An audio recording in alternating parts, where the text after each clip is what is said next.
أعوذ بالله من الشيطان الرجيم. بسم الله الرحمن الرحيم.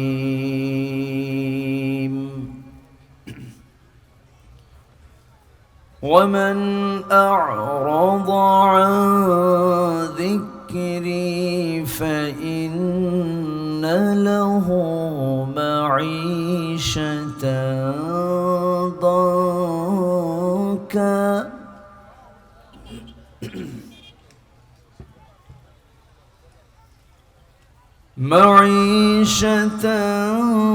ضنكا ونحشره يوم القيامة أعمى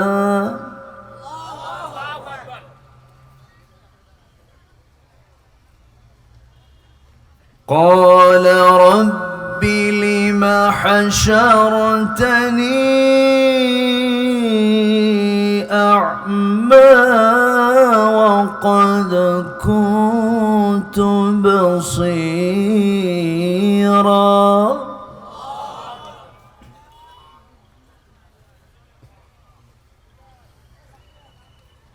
قال كذلك أتتك آياتنا فنسيتها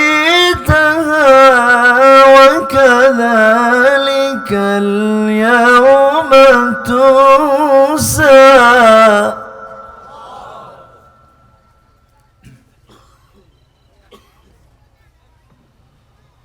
وكذلك نجزي من أسرف ولم يؤمن بآيات ربه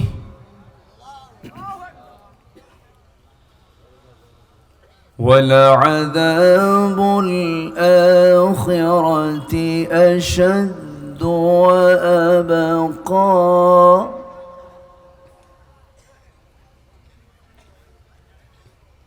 ولعذاب الآخرة أشد وأبقى.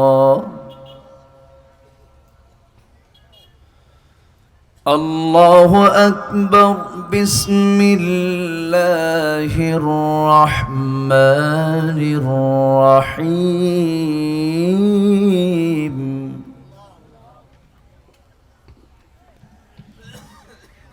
إن الله وملائكته يصلون على النبي يا أيها الذين آمنوا صلوا عليه وسلموا تسليما. اللهم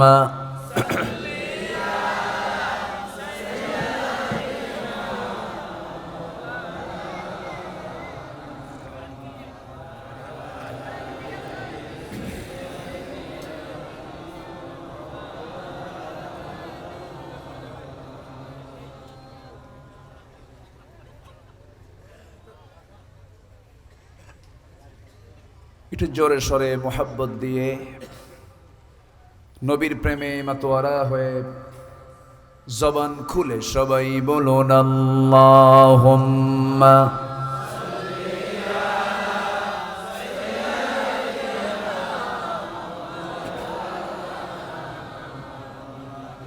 ওয়া আলা আলি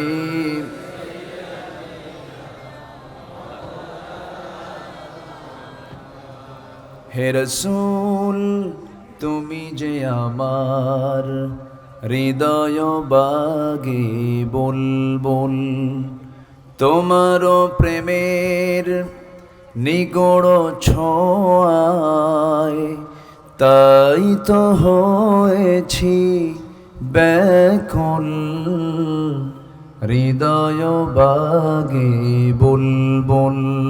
আল্লাহুম্মা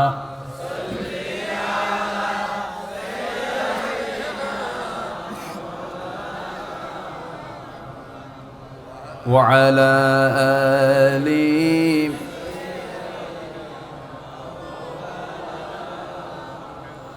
সবাই বলুন বালাগাল উলা বিকামালিহি,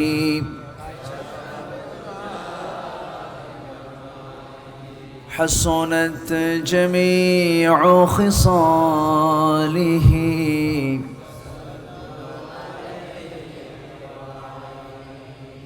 سراج الملة تمهي، فخر دو عالم، دلبار مولا ہو، شریف الانبیاء نسخہ، کل ادیان دیگر ہو، بلغ العلا بکمالہ، كشف التجى بجماله، حسنت جميع خصاله.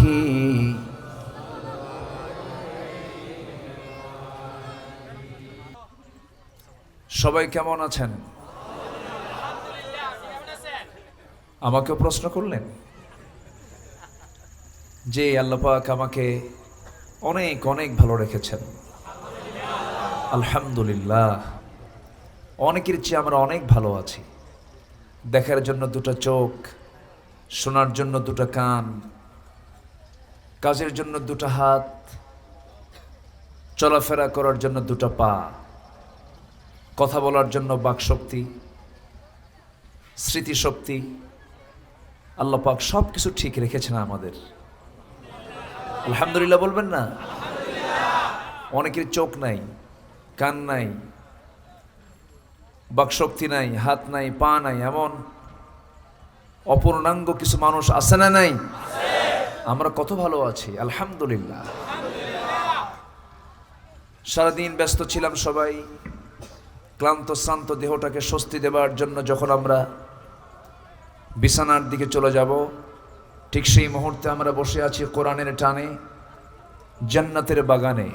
যে মনিব আমাকে আপনাকে আসার বসার তৌফিক দিলেন, সেই মহান রবের শানে বলে উঠছি আলহামদুলিল্লাহ। আবারও বলছি আলহামদুলিল্লাহ। চিৎকার মেরে বলছি আল্লাহুম্মা ইন্নী আসআলুকা আল হুদা ওয়াত তুকা ওয়াল আফাফা ওয়াল গিনা। সবাই বলি আল্লাহুম্মা লাকা আসলামতু ওয়া বিকা আমানতু ওয়া আলাইকা তাওয়াক্কালতু ওয়া ইলাইকা আনাবতু ওয়া বিকা খাসামতু। সম্মানিত ভাইয়েরা, আমাকে সবাই শুনতে পাচ্ছেন, দেখতে পাচ্ছেন?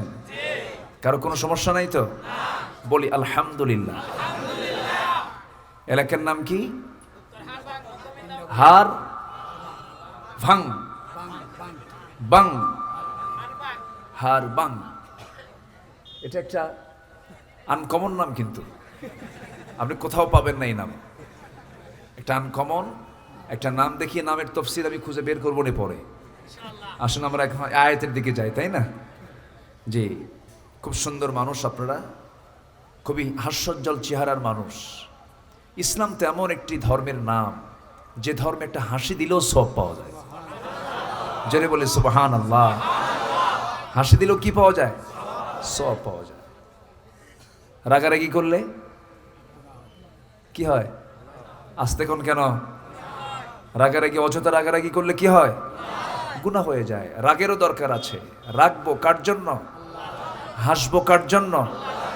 ভালোবাসবো কার জন্য? শত্রুতা করবো কার জন্য? কাউকে দেব কার জন্য? কাউকে দেব না। কার জন্য? ফাকাদ ইস্তাকমালাল ঈমান, তার ঈমানটাই পরিপূর্ণ, বলেছেন মুহাম্মদ সাল্লাল্লাহু আলাইহি ওয়াসাল্লাম।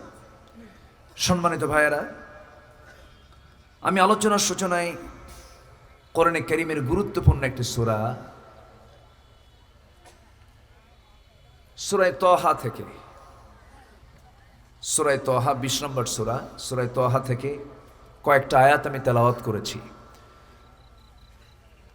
এই আয়াতগুলোকে সামনে রেখে আমি কিছু কথা উপস্থাপন করতে চাই। আল্লাহ তাআলা সবার আগে আমাকে আমল করার নিয়তে বলার এবং আপনাকেও শোনার তৌফিক দান করুন।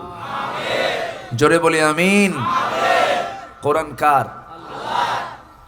নাজিল করেছেন কে? কত বছর আগে বলেন? প্রায় ১৫০০ বছর আগে নাজিল করলেন কে? কত বছরে? 23 বছরে। বলেন কত বছরে? কার উপরে? মুহাম্মদ সাল্লাল্লাহু আলাইহি ওয়াসাল্লামের উপরে। নাজিল হয়েছে 2 জায়গায়, একটা হলো মক্কা, আরেকটা কোথায়? মদিনা। জন্ম নবীর কোথায়? মৃত্যু কোথায়? আমার নবীর মাকবারা, কবর কোথায়? আমার নবীর দাদার বাড়ি কোথায়? নানার বাড়ি কোথায়? মদিনা। সম্মানিত ভাইয়েরা, এই সূরাটা নাজিল হয়েছে মক্কায়। মক্কার হাওয়া মদিনার চাইতে নরম না গরম? বলেন বলেন। আবহাওয়া গরম, মানুষগুলো গরম। মদিনার হাওয়াটাও একটু ঠান্ডা, মানুষগুলো ঠান্ডা। আবহাওয়ার সঙ্গে অনেক কিছু জড়িয়ে থাকে, আবহাওয়ার উপরে অনেক কিছু ডিপেন্ড করে। এই কক্সবাজারের সব এলাকার মানুষ কি একরকম? কিছু এলাকার মানুষ একটু নরম, কিছু এলাকার মানুষ একটু গরম, আছে না নাই? কিছু লোকের রুক্ষ ব্যবহার, কিছু লোকের মিষ্টি ব্যবহার, আছে না নাই? আছে। সম্মানিত ভাইয়েরা, এই সূরাটা নাজিল হয়েছে হলো মক্কায়। রাসূলকে এই সূরা দেওয়া হলো, উপহার দেওয়া হলো। হে রাসূল, তাহা মা আনজালনা আলাইকাল কুরআনা লিতাশকা। এই সূরাটা এত চমকপ্রদ এবং এত মিল, এর ছন্দ, এর ভাষার সৌন্দর্য। ইসলামের প্রথম জীবনেই, মক্কি জিন্দেগিতেই একজন বিখ্যাত মানুষ, যিনি ইসলামের পরবর্তীতে দ্বিতীয় খলিফা হন, সাইয়্যিদনা ওমর ফারুক রাদিয়াল্লাহু তাআলা আনহু, ইসলাম কবুল করেছেন শুধু এই সূরা তাহার কয়েকটা আয়াত শুনে।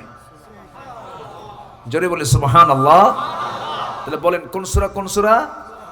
সূরা তাহা। আমার নবীজিকে মারার সিদ্ধান্ত নিয়ে রওনা দিয়েছেন সাইয়্যিদনা ওমর ফারুক রাদিয়াল্লাহু তাআলা আনহু। মেরে ফেলবেন তিনি। কেন? আবু জেহেল অর্ডার দিয়েছে। কে মারতে পারবে?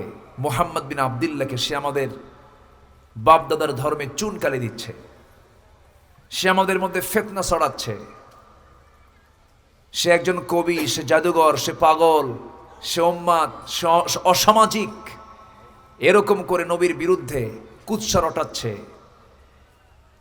ঠিক সেই সময় ওমরে ফারুকের সামনে যখন এমন কথা বলা হলো, তিনি বলে ফেললেন শিরকিয়াতের কারণে, ঠিক আছে আমি মুহাম্মদের আল্লাহ হাজির করে দিচ্ছি। যেরকম নাউজুবিল্লাহ। সাইয়্যিদনা ওমর ফারুক রাদিয়াল্লাহু তাআলা আনহু আগের থেকেই তিনি সাহসী মানুষ ছিলেন, প্রচন্ড মেজাজি মানুষ ছিলেন। রাসূলকে মারার জন্য সিদ্ধান্ত নিলেন, রাসূলকে মেরেই ফেলবেন তিনি। নাঙ্গা তরবারি নিয়ে, উন্মুক্ত তরবারি নিয়ে যখন রওনা দিয়েছেন রাসূলকে মেরে ফেলার উদ্দেশ্যে, মাঝ পথে একজন সাহাবী বলে ফেললেন, ওমর আইনা তাযহাব, কোথায় যাচ্ছ তুমি? মুহাম্মাদের কাল্লা কেটে ফেলে দিয়ে তাকে চূড়ান্ত রূপে দুনিয়া থেকে নিশ্চিহ্ন করার জন্য রওনা দিয়েছি। সাহাবী বলেন, ওমর তুমি যাচ্ছ মারতে, ভালো কথা, তুমি কি জানো তোমার ভগ্নিপতি সহ তোমার যে পিতার সন্তান, তোমার আপন বোন, সে ইসলাম কবুল করে নিয়েছে। প্রচন্ড ক্ষেপে গেলেন ওমরে ফারুক রাদিয়াল্লাহু তাআলা আনহু। ক্ষেপে গিয়ে রেগে গিয়ে বললেন, তাই নাকি, ঠিক আছে আমি শায়েস্তা করছি। রাস্তাটাকে ঘুরে ফেলে দিয়া বোনের বাড়ির দিকে রওনা করলেন। বোনের বাড়ির দরজায় নক করবেন, নক করতে নিয়ে তার কর্ণকুহরে যে আয়াতগুলো ঢুকলো সেই আয়াতগুলো কোন সূরা? আসতে বলবেন না, কোন সূরা বলেন? আল্লাহ তাআলা এমন সুন্দর করে কোরআনটা রচনা করেছেন, কোরআনটা দিয়েছেন আমার আপনার জন্য। আল্লাহ তাআলা সুন্দর করে বলছেন, তাহা মা আনজালনা আলাইকাল কুরআনা লিতাশকা ইল্লা তাযকিরাতাল লিমান ইয়াখশা تنزيلا ممن خلق الأرض والسماوات العلى الرحمن على العرش استوى জোরে বলুন আল্লাহু আকবার। কি সুন্দর মিল, কি সুন্দর তার রচনা, লালিত্য ভাষার সৌন্দর্য। এই সমস্ত সুন্দর আয়াতগুলো যখন ভিতরে তার বোন তেলাওয়াত করতেছিলেন, সুন্দরভাবে যখন আবৃত্তি হচ্ছিল, তেলাওয়াত হচ্ছিল, ওমরে ফারুক তিনি গভীরভাবে মনোযোগ দিয়ে শুনছিলেন।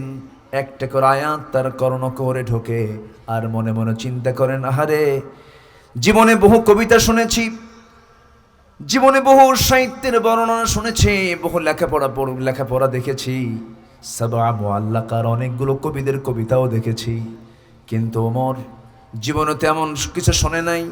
এত সুন্দর তার রচনা লালিত্য, এত সুন্দর তার বাচন ভঙ্গি, এটা তো পৃথিবীর কোনো লেখকের লেখা বই হতে পারে না, এটা তো পৃথিবীর কোনো সাহিত্যিকের সাহিত্য রচনা হতে পারে না।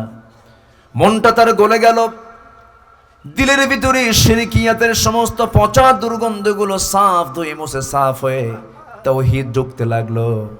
আস্তে করে দরজায় নক করলেন, দরজা খুলে গেল, কিন্তু রাগ সেই সময় কমে নাই। প্রচন্ড ক্ষেপে গিয়ে বোনকে এক থাপ্পড়ে জমিনে ফেলে দিয়ে বলছে, বোন শুনলাম কি যেন করেছিস।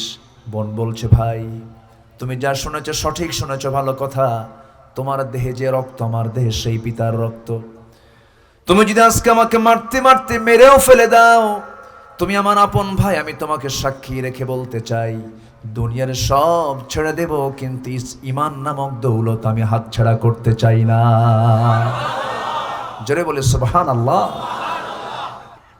ঈমান তো এমনই, ঈমান ভাই ভাই প্রাচীর তৈরি করে দেয়। ঈমান তো এমন আত্মীয় সম্পর্ককে দূর করে দেয়। আছে না নাই?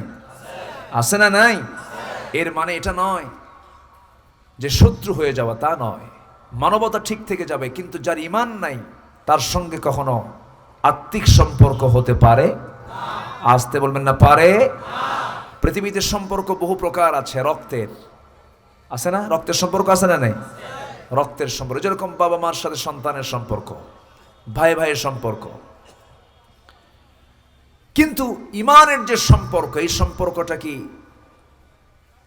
অস্থায়ী না স্থায়ী? বলেন, অস্থায়ী না স্থায়ী? এই সম্পর্ক হাসর পর্যন্ত গড়বে। কোন পর্যন্ত গড়বে? ইয়াউমা নাদউ কুল্লু উনাসিম বিইমামিহিম। সেই দিন প্রত্যেক মানুষকে তার নেতা সহ ডাকা হবে, প্রত্যেক মুসল্লিকে ইমাম সহ ডাকা হবে। এই যে ইমাম সাহেব, ঠিক আছে না? প্রত্যেক মুসল্লিকে ইমাম সহ ডাকা হবে, প্রত্যেক কর্মীকে তার নেতা সহ ডাকা হবে। তাহলে এই সম্পর্ক হাসর পর্যন্ত আছে না নাই? আসতে বলবেন না, আছে না নাই? আছে। অতএব আমরা যাকেই বন্ধু বানাবো একটু হিসাব কষে বন্ধু বানান দরকার। মান তাশাব্বাহা বিকওমিন ফাহুয়া মিনহুম। যার সঙ্গে যার মুসাব্বা থাকবে, দুনিয়াতে সম্পর্ক থাকবে, তার সঙ্গেই তার হাসর নাসর হবে। আল্লাহু আকবার। কোন এক বান্দাকে আল্লাহ বলবেন, আল্লাহ বলে দিয়েছেন ফয়সালা হয়ে গেছে জাহান্নামের, সব সিলেকশন হয়ে গেছে। আল্লাহ ফেরেশতাদেরকে ডাক দিয়ে বলেন, দেখো তো এই বান্দার দুনিয়াতে কোনো আলিমের সঙ্গে সুন্দর সম্পর্ক ছিল কিনা। না, আলিমের সঙ্গে, আলিম যে গ্রামে থাকতো, আলিমের সঙ্গে কখনো খাওয়া দাওয়া করেছে কিনা। না, খাওয়া দাওয়া করে নাই, বসেও নেই। যে গ্রামে আলেমের বাড়ি, সেই গ্রামে কি তার বাড়ি ছিল? হ্যাঁ। আল্লাহ বলবেন, আমি ওরে মাফ করে দিলাম। সুবহানাল্লাহ বলবেন না? আবার এটা ভাববেন না সারা জীবন অকাম কুকাম করে আলেমের বাড়ির পাশে যে একটা বাড়ি করলেন, এত সস্তাও কিন্তু না। আবার জাস্ট এক্সাম্পল, সংস্পর্শের একটা বিশাল উপকার আছে। যার জীবনে একটা সৎ বন্ধু থাকে সে জীবনে বড় একটা সম্পদ পেয়েছে। জোরে বলি সুবহানাল্লাহ। এই জন্য যে কোনো বন্ধু নির্বাচন করতে গেলে 5 ধরনের বন্ধু কখনো বানাবেন না। মিথ্যুক কখনো বন্ধু হবে না, আহাম্মক কখনো বন্ধু হবে না। আহাম্মক মানে বোকা, বোকা ও বন্ধু হলে আর আপনার বিপদে ফেলবে। মিথ্যুক বন্ধু হবে না, আহাম্মক বন্ধু হবে না, কৃপণ বন্ধু হবে না। বিপদে পড়বেন বলবে যে ভাই তুমি আর কি বিপদে, আমি ডাবল বিপদে। এরকম আছে না নাই বলেন তো? আহাম্মক, মিথ্যুক, কৃপণ। এরপরে হচ্ছে ফাসিক, পাপিষ্ঠ, নরাধম। কিছু আছে না নাই বলেন তো? আচ্ছা, আরেকটা হচ্ছে অহংকারী। আরেকজন কে? অহংকার। অহংকার তো আমাদের সমাজে নাই। আসতে বলবেন না, আছে না নাই? অহংকার কি বান্দার থাকা দরকার না আল্লাহর থাকা দরকার? অহংকার কে করবেন?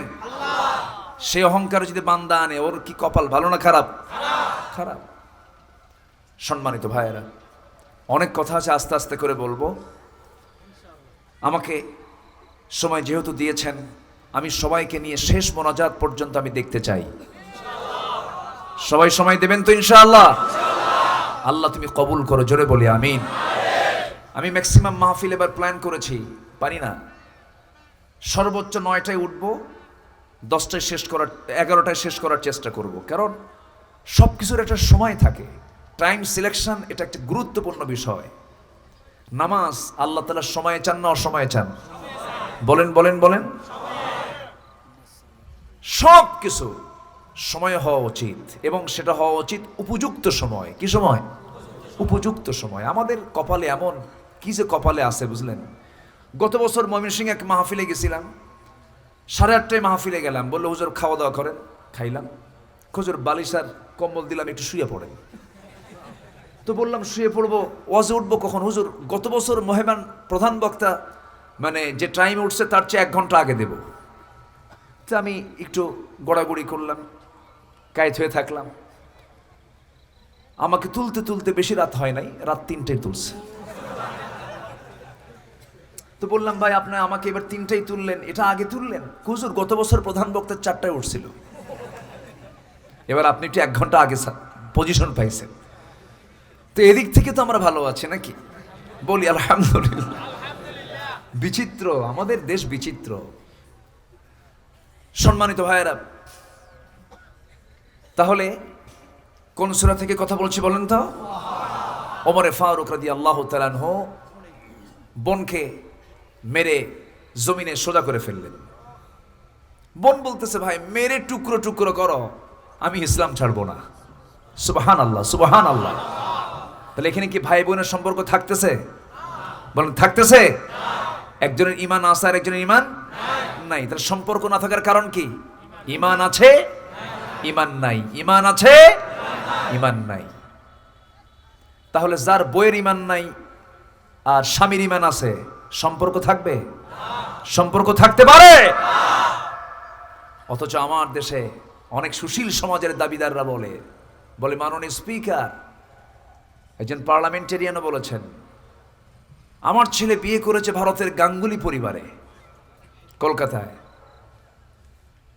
আমার বৌমা গাঙ্গুলি পরিবারের মেয়ে, সে যখন ঢাকায় আসে সে তখন 5 ওয়াক্ত নামাজ পড়ে। যখন সে কলকাতায় যায় তখন সে পূজাও করে। মাননীয় স্পিকার, এটাই তো ধর্মের স্বাধীনতা। এটা ভালো, গভর্নমেন্টকে ধন্যবাদ। আলহামদুলিল্লাহ, জোরে বলি আলহামদুলিল্লাহ। এদেশের স্বাধীনতার স্থপতি বলেছেন, বঙ্গবন্ধু শেখ মুজিবুর রহমান বলেছেন, যে দেশের মানুষ হালের বলদ বিক্রি করে হজে যায়, সেই দেশে ইসলাম ছাড়া কিচ্ছু থাকতে পারে না। ইসলাম ছিল, আছে, তুমি থাকবা না। কিছু নাদান কিছু আছে, আছে না? কিছু নাদান আছে না নাই? কিছু অযোগ্য নালায়েক, এদেরকে উচ্চতম পদে রেখে তাদের মুখের ভাষাগুলো কি যা সমাজের সবচেয়ে জঘন্য শ্রেণীর লোকের ভাষাও হতে পারে না। আছে না নাই? ব্যবহার কিসের পরিচয়? এটা খেয়াল রাখবো আমরা। রাসূল বিয়ে করতে গিয়ে 4টা দিক দেখতে বলেছেন। এর মধ্যে বংশ আছে না নাই? আছে না নাই? আচ্ছা, খেয়াল করতে হয়। কেন? পারিবারিক শিক্ষা বড় শিক্ষা। আপনি অনেক বিসিএস ক্যাডার হয়েছেন, বড় কিছু হয়েছেন, পরিবারের শিক্ষা পান না, আপনি বেয়াদব হবেন, ঠিক কিনা? ইসলামে বেয়াদবের কোনো স্থান নাই। যে বেয়াদবি করবে তার ইমানই নাই। তার কি নাই? তার ইমান নাই। কষ্ট পাচ্ছেন? কোথায় যাবেন আজ? বঙ্গবন্ধু মাঝে মাঝে তিনি আফসোস করে বলতেন, মানুষ দেশ স্বাধীন করে পায় তেলের খনি, গ্যাসের খনি, স্বর্ণের খনি, আর আমি পাইলাম চোরের খনি। দেশ স্বাধীনতার পর পর গাজীপুরের এক কৃষক সবজি আবাদের সবজি, তাজা সবজি খাওয়ানোর জন্য ধানমন্ডির 32 নম্বর বাড়িতে আসছে। দরজার সামনে দাঁড়ায় আছে। কেয়ারটেকার বলে, কি চাও? কে নেতার সঙ্গে দেখা করতে চাই। না, হবে না এখন। উপর থেকে উনি দেখেই বলতেছে, এই দরজা ছেড়ে দে, দেখা করতে আসছে কে? দরজা খোল। দরজা খুলে দোতলায় তাকে চেয়ারে বসায় দিয়েছে। বসায় বলতেছে, কি ভাই তুমি কেন আসছো? কিন্তু দেখুন, এতগুলো আমি সবজি নিয়ে আসছি, আমি সবজির চাষি, আমি ভাবলাম যে আপনি একটু তাজা সবজি খান, আমি আপনাকে দেওয়ার জন্য আসছি। তুমি এত কষ্ট করে আসলা, খাওয়া দাওয়া করো।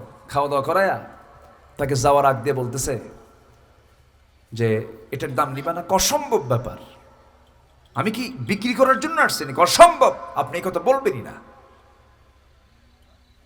তো উনি ভাবতেছেন যে এর হাতে তো দেওয়া যাবে না, ঠিক আছে যাও।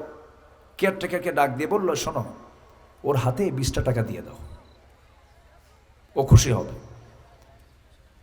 তো নিচে যাই বলতেছে, এই তুমি যাচ্ছ কোথায়, দিকে আসো, এই যে নেতা তোমাকে 10 টাকা দিল। কয় টাকা দিল? 10 টাকা দিছে। এখন সবজি বিক্রেতা, সবজির ওই চাষি কাঁদতে কাঁদতে মরে যাচ্ছে, নেতা আমাকে টাকা দিল, আমি কি তাকে বিক্রি করতে আসছি নাকি? আমি নেতার সঙ্গে দেখা করব।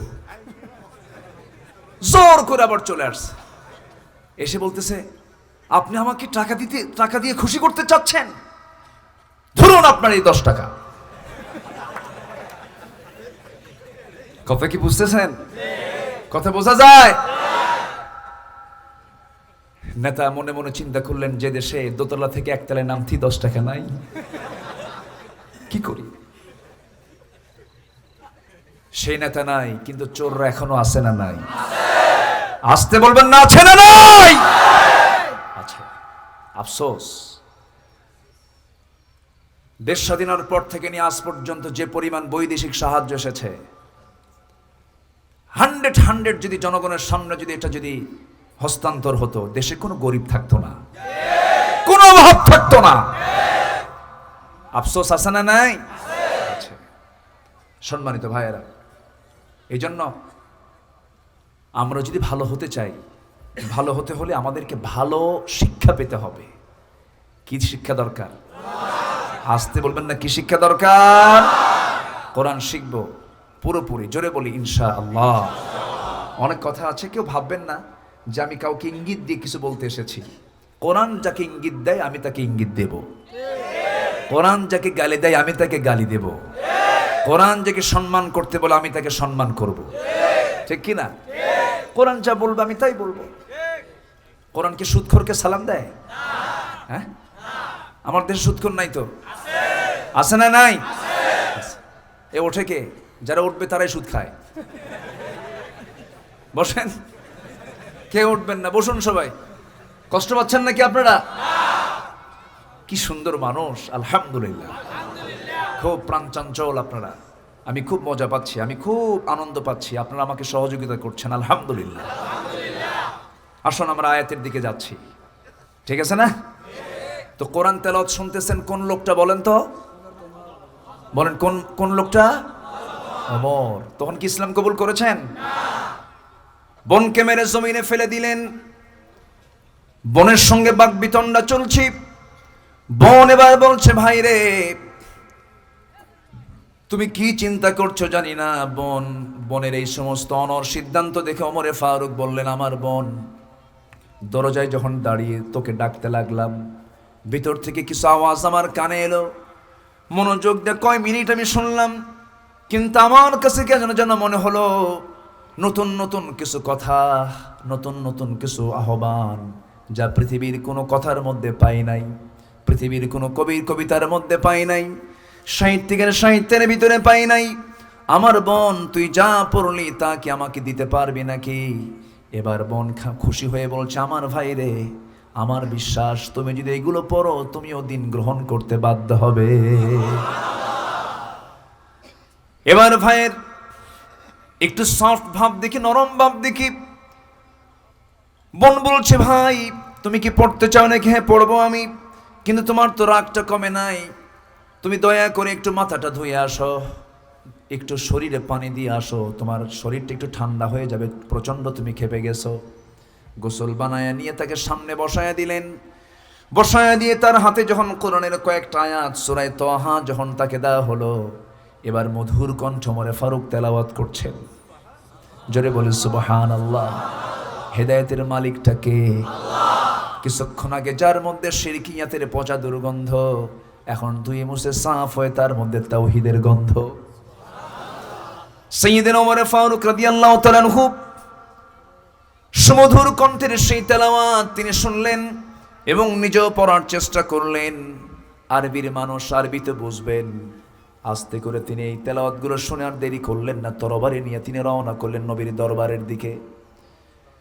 ওমর ফারুকের বীর দর্পে হেঁটে আসার দৃশ্য দেখি সাইয়্যিদনা আবু বকর সিদ্দিক রাদিয়াল্লাহু তাআলা আনহু বললেন, ইয়া রাসূলুল্লাহ, খাত্তাবের ছেলে ওমর আপনাকে মারার জন্য আসে। আমার নবী মুস্কি মুস্কি হাসি মেরে বললেন, ও সাহাবীরা, চিন্তা করো না, ওমরের দিল ইসলামের জন্য মনে হয় কবুল হয়ে গেছে। কারণ আমি গত রাত্রিতে দুই ওমরের জন্য আমি দোয়া করেছি, আল্লাহ খাত্তাবের ছেলে ওমরকে দিনের জন্য কবুল করে নিয়েছেন। এখান থেকে একটা ইতিহাস আমরা পেয়ে গেলাম, একটা বাস্তবতা আমরা পেয়ে গেলাম। আমি যাকে দাওয়াত দেওয়ার চিন্তা করব তার জন্য আগে দোয়া করব। তার জন্য আগে কি করতে হবে? তার জন্য আগে দোয়া করব। আল্লাহ সেজদায় পড়ে কেঁদে কেঁদে বলবো, আল্লাহ লোকটা নামাজ পড়ে না, আল্লাহ তুমি আমার দাওয়াতের মধ্যে একটা তাসির দিয়ে দিও। ওই লোকটা আমার কথা শোনে না, আল্লাহ তুমি আমার দাওয়াতের মধ্যে এমন নরম ভাব করে দিও যেন সে গলে যায়, যেন সে দিনের দিকে আকৃষ্ট হয়ে যায়। আমার নবী যাকে দাওয়াতের টার্গেট করতেন তার জন্য আগে দোয়া করে নিতেন কার কাছে? আসতে বলবেন না, কার কাছে? আল্লাহর কাছে। নবীর কাছে হাত দিয়া ওমরে ফারুক কাঁদতে কাঁদতে বলছেন, ইয়া রাসূলুল্লাহ, এই তরবারি আপনাকে মারার জন্য এসেছিল, কিন্তু তরবারি ঠিকই কাজ চালাবে, কিন্তু আজকে থেকে যারা আপনার বিরোধিতা করবে, সুবহানাল্লাহ। হে রাসূল, দাওয়াতি কাজ গোপনে গোপনে কেন হবে?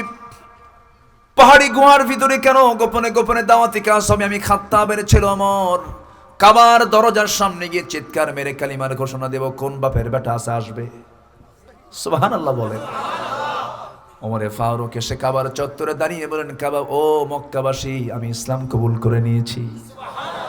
আবু জেল কয়, ও ওমর, তোকে অর্ডার দিলাম কাল লানার জন্য, তুই তো ভালো বড় বেঈমান। দেখেন, এক বেঈমান আরেকজনের বেঈমান করে। আবু জেলের ঈমান আছে?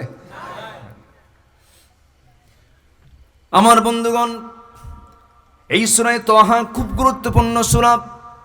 এই সূরার পুরো প্রেক্ষাপট নিয়ে কথা বলতে গেলে কয়েক সপ্তাহ লেগে যাবে, শেষ হবে না। তবে যে জায়গা থেকে আমি তেলাওয়াত করেছি শেষ করার চেষ্টা করছি।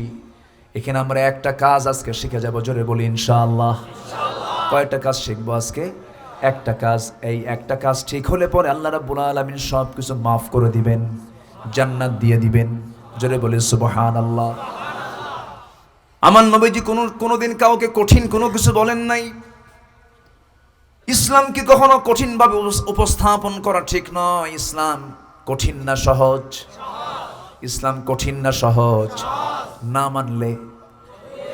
মানলে কঠিন, আর মানলে সহজ। ইসলাম তো কঠিন কিছু নয়, ইসলাম জীবন চলার পথ। ইসলাম কি? জীবন চলার পথ। ইসলামকে মেনে চললেই তো আরাম, ইসলামকে মেনে চললেই তো সমৃদ্ধি, ইসলামকে মেনে চললেই তো আপনার প্রগতি উন্নতি। ইসলামকে মেনে চললেই তো সমাজে শৃঙ্খলা, ইসলামকে মেনে চললেই তো সমাজে স্থিতিশীলতা, ইসলামকে মেনে চললেই তো পরিবারের শান্তি, সমাজের শান্তি, রাষ্ট্রের শান্তি, অর্থের শান্তি, সব জায়গায় নিরাপত্তা দিবেন কে? আল্লাহ তাআলা বলছেন, তুমি কি ক্ষুধামুক্ত থাকতে চাও? তুমি কি দারিদ্র মুক্ত থাকতে চাও? তুমি কি টেনশন মুক্ত থাকতে চাও? তুমি কি তাস মুক্ত থাকতে চাও? আল্লাহ সুন্দর করে কত আগে জানিয়ে দিলেন, কুরাইশদেরকে জানিয়ে দিলেন সূরা কুরাইশের ভিতরে।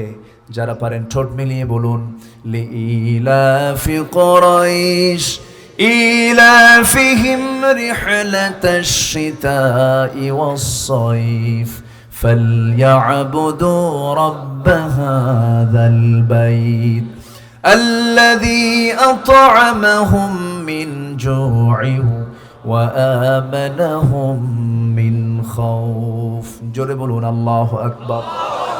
আল্লাহ বলছেন, বান্দারে ক্ষুধামুক্ত তোমার জীবন দিয়ে দেব, ক্ষুধামুক্ত সমাজ হবে, ক্ষুধামুক্ত রাষ্ট্র হবে। শর্ত হলো একটাই, তুমি ইবাদত করবে কার? আল্লাহ। আসতে বলবেন না, ইবাদত হবে কার? এই পৃথিবীতে চলতে ফিরতে সব কিছুতে আল্লাহর হুকুম আছে না নাই? ইবাদত মানে শুধু নামাজ নয়। আমার আগে কে যেন সুন্দর একটা গজল বলে দিলেন, পুরো ওয়াজ হয়ে গেছে গজলের ভিতরে, আলহামদুলিল্লাহ। যদিও তার গজলের শুনে আপনাদের মনোযোগ একটু কম ছিল, কিন্তু আমি পুরো গজলটা শুনেছি, পুরো দাওয়াত তার গজলের মধ্যে পেয়ে গেছেন, আলহামদুলিল্লাহ। ইসলাম তো শুধু নামাজ নয়, ইসলাম তো শুধু রোজা নয়, ইসলাম তো শুধু টাকা আছে হজ নয়। ইসলাম মানে হলো বান্দা নিজের ইচ্ছায় চলবে না, আল্লাহর ইচ্ছায় চলবে। ইসলাম মানে বান্দা নিজের আইনে চলবে না, আল্লাহর আইনে চলবে। নামাজ আমরা কার আইন মানি? ইমাম সাহেব নামাজ পড়ান, তিনি কার আইন মানেন? আমি ইমামকে মানব ততক্ষণ, ইমাম জান মানবে যতক্ষণ কার বিধান? এখন ইমাম সাহেব যদি সূরা ফাতিহা পড়ে সুন্দর করে আরেকটা সূরা যোগ দিয়ে যদি নামাজ পড়েন, কোনো আপত্তি নাই। কিন্তু ইমাম যদি বলেন, শোনো ওটাও সূরা এটাও সূরা, আজকে কুলহু দিয়ে শুরু করব। কি দিয়ে শুরু করব? কুলহু সূরা চেনেন তো? অনেকে সূরা ইখলাস পারে না, কিন্তু কুলহু পারে, এই জন্য কুলহু কইলাম। কুলহু নামে কোনো সূরা নাই তো, কিন্তু কুলহু এই জন্য কইলাম যে কুলহু সবাই বোঝে, কিন্তু ইখলাস সবাই বোঝে না। হুজুর ইখলাস পারি না, কিন্তু কুলহু পারি, আছে না নাই? অনেকে সূরা ফাতিহা পারে না, কিন্তু সূরা ফাতিহা কোন দিন মুখস্থ হয়েছে জানেও না। হুজুর আলহামদু পারি তো, বলি আলহামদুলিল্লাহ। ইমাম সাহেব যদি ইখলাস দিয়ে যদি শুরু করেন, এরপরে যদি সূরা ফাতিহা বলেন, সূরাটা একটু আগে পরে হলো, কেউ মানবেন নাকি? আসতে বলবেন না, কেউ মানবেন নাকি? কেউ তো মানবেন না, কারণ আল্লাহ তাআলা তার রাসূলকে দিয়ে নামাজের পদ্ধতিটা শেখান নাই। মা আতাকুমুর রাসূল ফাখুদু ওয়া মা নাহাকুম আনহু ফান্তাহু। আল্লাহ বলেছেন, তোমাদের রাসূল যা কিছু নিয়ে এসেছেন তা তোমরা ধরো। রাসূল কি কুলহু দিয়ে আগে শুরু করছেন নাকি? আমারও শুরু করা যাবে না। কিন্তু ইমাম সাহেব যদি বারবার ইখলাস দিয়ে শুরু করেন, সূরা ফাতিহাটা পড়েন, মুসল্লি মানবে নাকি? মুসল্লি প্রথমে ভাববে হুজুর মনে ভুলে গেছে, বলবে আল্লাহু আকবার। কি বলবে? কিন্তু এরপরও ঠিক হয় না, আবার শুরু করে দিয়েছেন। আপনি আবার বলবেন আল্লাহু আকবার, আবার শুনতেছেন, আবার বলবেন আল্লাহু আকবার। এরপরও যদি না শোনে, ওই সময় ইবনে হাজার আসকালানি রাহমাতুল্লাহ আলাইহি তিনি বলেছেন, সেই সময় ইমামের নাম আর ইমাম থাকে না, সে হয়ে যায় স্বৈরাচার। কি হয়ে যায়? স্বৈরাচার হয়ে যায়। ওই ইমামকে করতে হবে কি? ওই ইমামের বরাবর পিছনে যে মুসল্লিটা থাকে তার উপর দায়িত্বটা সবচেয়ে বড়, কারণ দূর থেকে সে তো এই কাজ সহজে করা যাবে না। যিনি বরাবর ইমামের পিছনে দাঁড়িয়ে আছেন, তিনি কি করবেন? দুই হাতের কাপড়টা মোড়ায় নেবেন। কি করবে? বোঝেন নাই? দুই হাতের কাপড়টা মোড়ায় নিবেন, মোড়ায় নিয়ে সোজা গিয়ে তার ঘাড় শক্ত করে ধরে এমন মটকায় দিবেন যেন ভেঙ্গে যায়, কারণ তুই লঙ্ঘন করেছিস আল্লাহ রাসূলের বিধান। ঠিক কিনা? ঘাড় ধাক্কা দিয়ে মসজিদ থেকে বের করে দিতে হবে। কেন? শুধু সূরার এলোমেলো করেছে, 3 রাকাতকে 4 রাকাত করেছে, 2 সেজদাকে 3 সেজদা দিয়ে দিয়েছে। ইমাম যদি এরকম ভুল করেন, তাকে লোকমা দিয়ে যেমন সংশোধন করার পথ আছে, এবং সে যদি চরিত্র পরিবর্তন না হয়, তাকে ঘাড় ধাক্কা দিয়ে বের করে দেওয়ার সিস্টেম আছে। কিন্তু সমাজের যারা নেতৃত্ব দিচ্ছে, এদেরও ভুল ধরার দরকার আমাদের আছে না নাই? আসতে বলবেন না, আছে না নাই? যারা কোরআনের বিরুদ্ধে কথা বলবে, ইসলামের বিরুদ্ধে কথা বলবে, আল্লাহর আইনের বিরুদ্ধে কথা বলবে, ঘাট ধরে সমাজ থেকে বের করে দিতে হবে তাদের। রাজি আছেন কারা কারা? হাত উঁচু করে দেখান।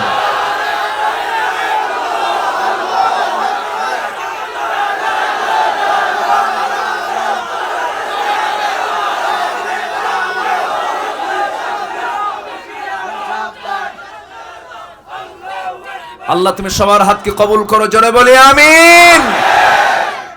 কষ্ট পাচ্ছেন? অসুবিধা, চিন্তা, টেনশন, হতাশা? হতাশা ইমানদার আনে? হতাশা কি ইমানদারের জীবনে আছে? ইমানদার কখনো হতাশ হতে পারে? এরা সব সময় আলহামদুলিল্লাহ, এরা সব সময় কি? আর যাদের ইমান নাই খেলে হাই হুতাশ, ও বাবা কি হলো, আছে না নাই? আছে না নাই? আর ইমানদার যে হালেই থাকুক না কেন আলহামদুলিল্লাহ, কোনো টেনশন নাই, ঠিক কিনা? ভয় কি তোমার সঙ্গে খোদা, মনের কাবায় কোরআন বাধা, মরলে শহীদ বাঁচলে গাজী, কে বা তোমায় দেয় ফাঁকি, চলো চলো চলো মুজাহিদ, পথে যে এখনো বাকি, ভোলো ভোলো ব্যথা ভোলো, মুছে ফেলো ও আখি। জোরে বলি আমিন, আরো জোরে আমিন। আমাদের কোনো টেনশন নাই তো। আমাদের টেনশন আমরা কেন করব? আমাদের চিন্তা, আমাদেরকে নিয়ে চিন্তা সবচেয়ে বেশি কার? আমাকে বানিয়েছেন কে? আমার প্রতি আমার বাপ মার দরদ বেশি না আল্লাহর দরদ বেশি? বলেন বলেন বলেন। আচ্ছা, আমি আল্লাহকে বেশি ভালোবাসি না আল্লাহ আমাকে বেশি ভালোবাসেন? ভালো করে কোন, আরো ভালো করে চিন্তা কইরা। আল্লাহ আমাকে বেশি ভালোবাসেন না আমি আল্লাহকে বেশি ভালোবাসি? কিন্তু অনেক নাখোশ বান্দা আছে না নাই? বলে আল্লাহ তুমি আমারে দেখোই না, এরকম বলার আছে না নাই? বলেন। আজকে 8টা বছর অবসর, চাকরি নাই, বেকার পড়ে আছে, আল্লাহ তুমি কি খালি ওর দিকে নজর দিবা? এরকম আছে না নাই? অনেক মহিলার 3-4টা মেয়ে হওয়ার পরে পাশের বাড়ির 4-5টা ছেলে দেখে বলে আল্লাহ তোমার নজর কি খালি ওই বাড়ির দিকে যায়? আছে না নাই? বলেন তো। এগুলো করা যাবে না। সব দেখেন কে? আস্তে, সব দেখেন কে? আল্লাহ দেখেন। কোনো চিন্তা আমাকে নিয়ে আল্লাহ বাদ দেন না, সব সময় আমাকে নিয়ে আমার আল্লাহর চিন্তা আছে না নাই? আল্লাহ আমাকে নিয়ে ভাবেন। কিন্তু কিছু বান্দা জাহান্নাম যাবে না? আস্তে কোন কেন? বান্দা জাহান্নামে কম না বেশি? জান্নাতে কম। মুসা আলাইহিস সালাম একদিন আল্লাহকে বলছেন, আল্লাহ একটা ব্যাপারে আমার একটু চিন্তা আসতেছে। কি চিন্তা? কি তুমি কিছু বান্দাকে জান্নাত দিবা, কিছু বান্দাকে জাহান্নাম দিবা, তো তুমি বান্দাকে এত ভালোবেসে আবার জাহান্নাম দিবা, তোমার কি একটু দয়া মায়া হবে না? কি যুক্তি আছে না নেই বলেন তো? আল্লাহ বলছেন মুসা তুমি কোন পেঁচে আমাকে আটকাতে চাও? সুবহানাল্লাহ বলেন। মুসা তো আল্লাহর সঙ্গে এরকম করে মাঝে মাঝে কথা বলতেন না? একদিন বলছেন আল্লাহ আমার তো ঘুম ধরে, তোমার কি ঘুম ধরে না? আল্লাহ বলেন মুসা তুমি নবী হয়েই কথা বলো, আল্লাহ আমার ঘুম না পারলে চোখ জ্বলে, গা জ্বলে, মাথা ঠিক থাকে না, তোমার কি কিছুই হয় না? আল্লাহ বললেন মুসা হাতে গ্লাস নাও। গ্লাস নিয়েছেন। গ্লাস যখন নিয়েছেন তখন মন খারাপ। আল্লাহ বললেন মুসা তোমার মন খারাপ কেন? আল্লাহ আমি একজন আল্লাহর নবী, তুমি আমাকে পয়গাম্বার করে পাঠিয়েছ, কিতাব ধরতে বললে কিতাবটা ধরা যায়, গ্লাস ধরা কোনো দায়িত্ব হলো? আল্লাহ বলেন ধরো। তুমি ধরেছেন গ্লাস, সঙ্গে সঙ্গে ঘুম আসছে। ঘুম আসলে কি হাতের গ্লাস থাকার কথা না পড়ার কথা? পড়ে গেছে। পরামাত্রী বলছেন ইন্না লিল্লাহ। আল্লাহ বললেন গ্লাস পড়লো কেন? আল্লাহ দোষ। কি কথা বোঝেন নাই? এরকম করে তিনি আল্লাহর সঙ্গে মজা করতেন, কথা বলতেন। কারণ তার সবচেয়ে আসল ভালোবাসার মানুষ কে ছিলেন? আসতে বলবেন না, কে ছিলেন? আল্লাহ ছিলেন। আসল ভালোবাসার জন তো কেউ না, আসল ভালোবাসার জন কে? আল্লাহ। মুসার আসল ভালোবাসার জন কে? আল্লাহ। সম্মানিত ভাইরা, আমি মানুষ শব্দটা বলে ফেলেছি, এটা ভুল হয়ে গেছে আমার। আসল মোহাব্বত কারোর সঙ্গে হবে না, আসল মোহাব্বত কার সঙ্গে হবে? এবং অরিজিন মোহাব্বতটা হতে পারে একমাত্র কার সাথে? বউকে ভালোবাসবেন, স্বার্থ আছে না নাই? ছেলেকে ভালোবাসবেন, স্বার্থ আছে না নাই? বাপ মারও স্বার্থ আছে না নাই? আছে, কিছু না কিছু স্বার্থ থাকে, কিন্তু আল্লাহর সাথে কোনো মহব্বতের কোনো স্বার্থ আছে? আসতে স্বার্থ আছে নেই। এদিন আল্লাহকে বলছেন, আল্লাহ তোমার সঙ্গে তো শুধু কথাই বললাম, অডিও কল দিলাম, আজকে একটু ভিডিও কল মারি। কি কথা কি বুঝতেছেন আপনারা? এইগুলো কোরআনে আছে না নাই? এটি তোমাকে আমি ভিডিও কল দেবো, লেন তারানি, আল্লাহ বলেন লেন তারানি, আমাকে দেখতে পাবে না, কখনোই দেখতে পাবে না। আল্লাহ শোনো, শুধু অডিও কলে কি মজা পাওয়া যায়, একটু ভিডিও মারি না, যেরকম এখনকার ছেলেরা মারে না। মুসা মারতেছে আল্লাহকে, আল্লাহকে আল্লাহকে তিনি অডিও কল দিচ্ছেন, ভিডিও কল দেওয়ার চেষ্টা করছেন। আর এখনকার যুবকরা কারে কল মারে? কোন কারে কল মারে?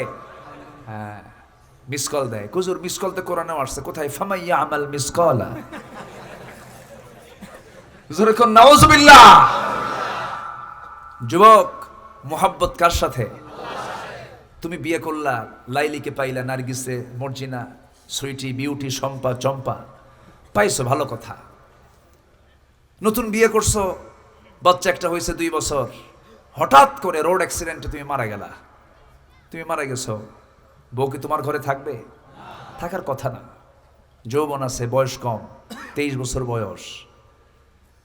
যেদিন মরবে সেদিন তো হোঁশ থাকবে না, হয়তো কেন্দে কুন্দে যারে যার, এই জীবন থুব না, শেষ করে দেব, স্বামী আমার নাই, আমিও নাই, এরকম বললো। কান্নাকাটি হলো, 3-4 দিন খাওয়া নাই, ঘুম নাই, বাচ্চা নিয়ে কান্দে, সবাই আশেপাশে কান্দে। 1 মাস পরে কি এই চিত্র থাকে? আজ থেকে মানে থাকে? শ্বশুর বাড়ির লোকজন এসে তোমার বলল, মা চল, নিয়ে চলে গেল, হাসি শুরু হলো, বান্ধবীরা আসলো। 3-4 মাস চলে গেল, বাপ বলল, মা এইভাবে জীবন চলে না, বিয়ে একটা দিই। তখন আপনার ওই বউ আর কিছু কবে না।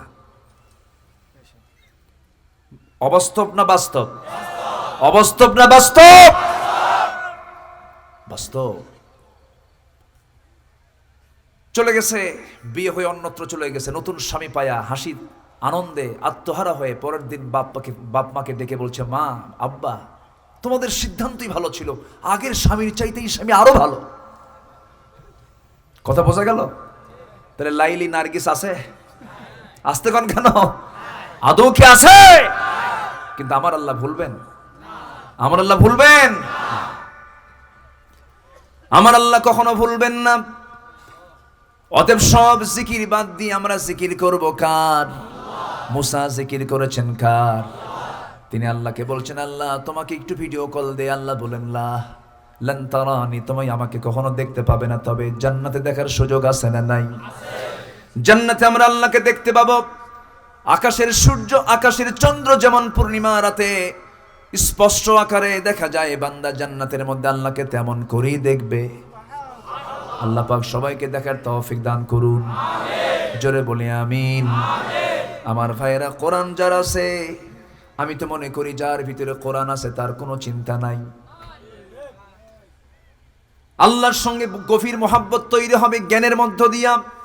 সেই জ্ঞান হলো কোরআনের জ্ঞান, কোরআনের পাণ্ডিত্য, কোরআনের গভীরত্ব যার মধ্যে যত বেশি, আল্লাহর সঙ্গে মহাব্বত তার সাথে আল্লাহর সঙ্গে মহাব্বত তারই বেশি হতে পারে। জোরে বলে সুবহানাল্লাহ।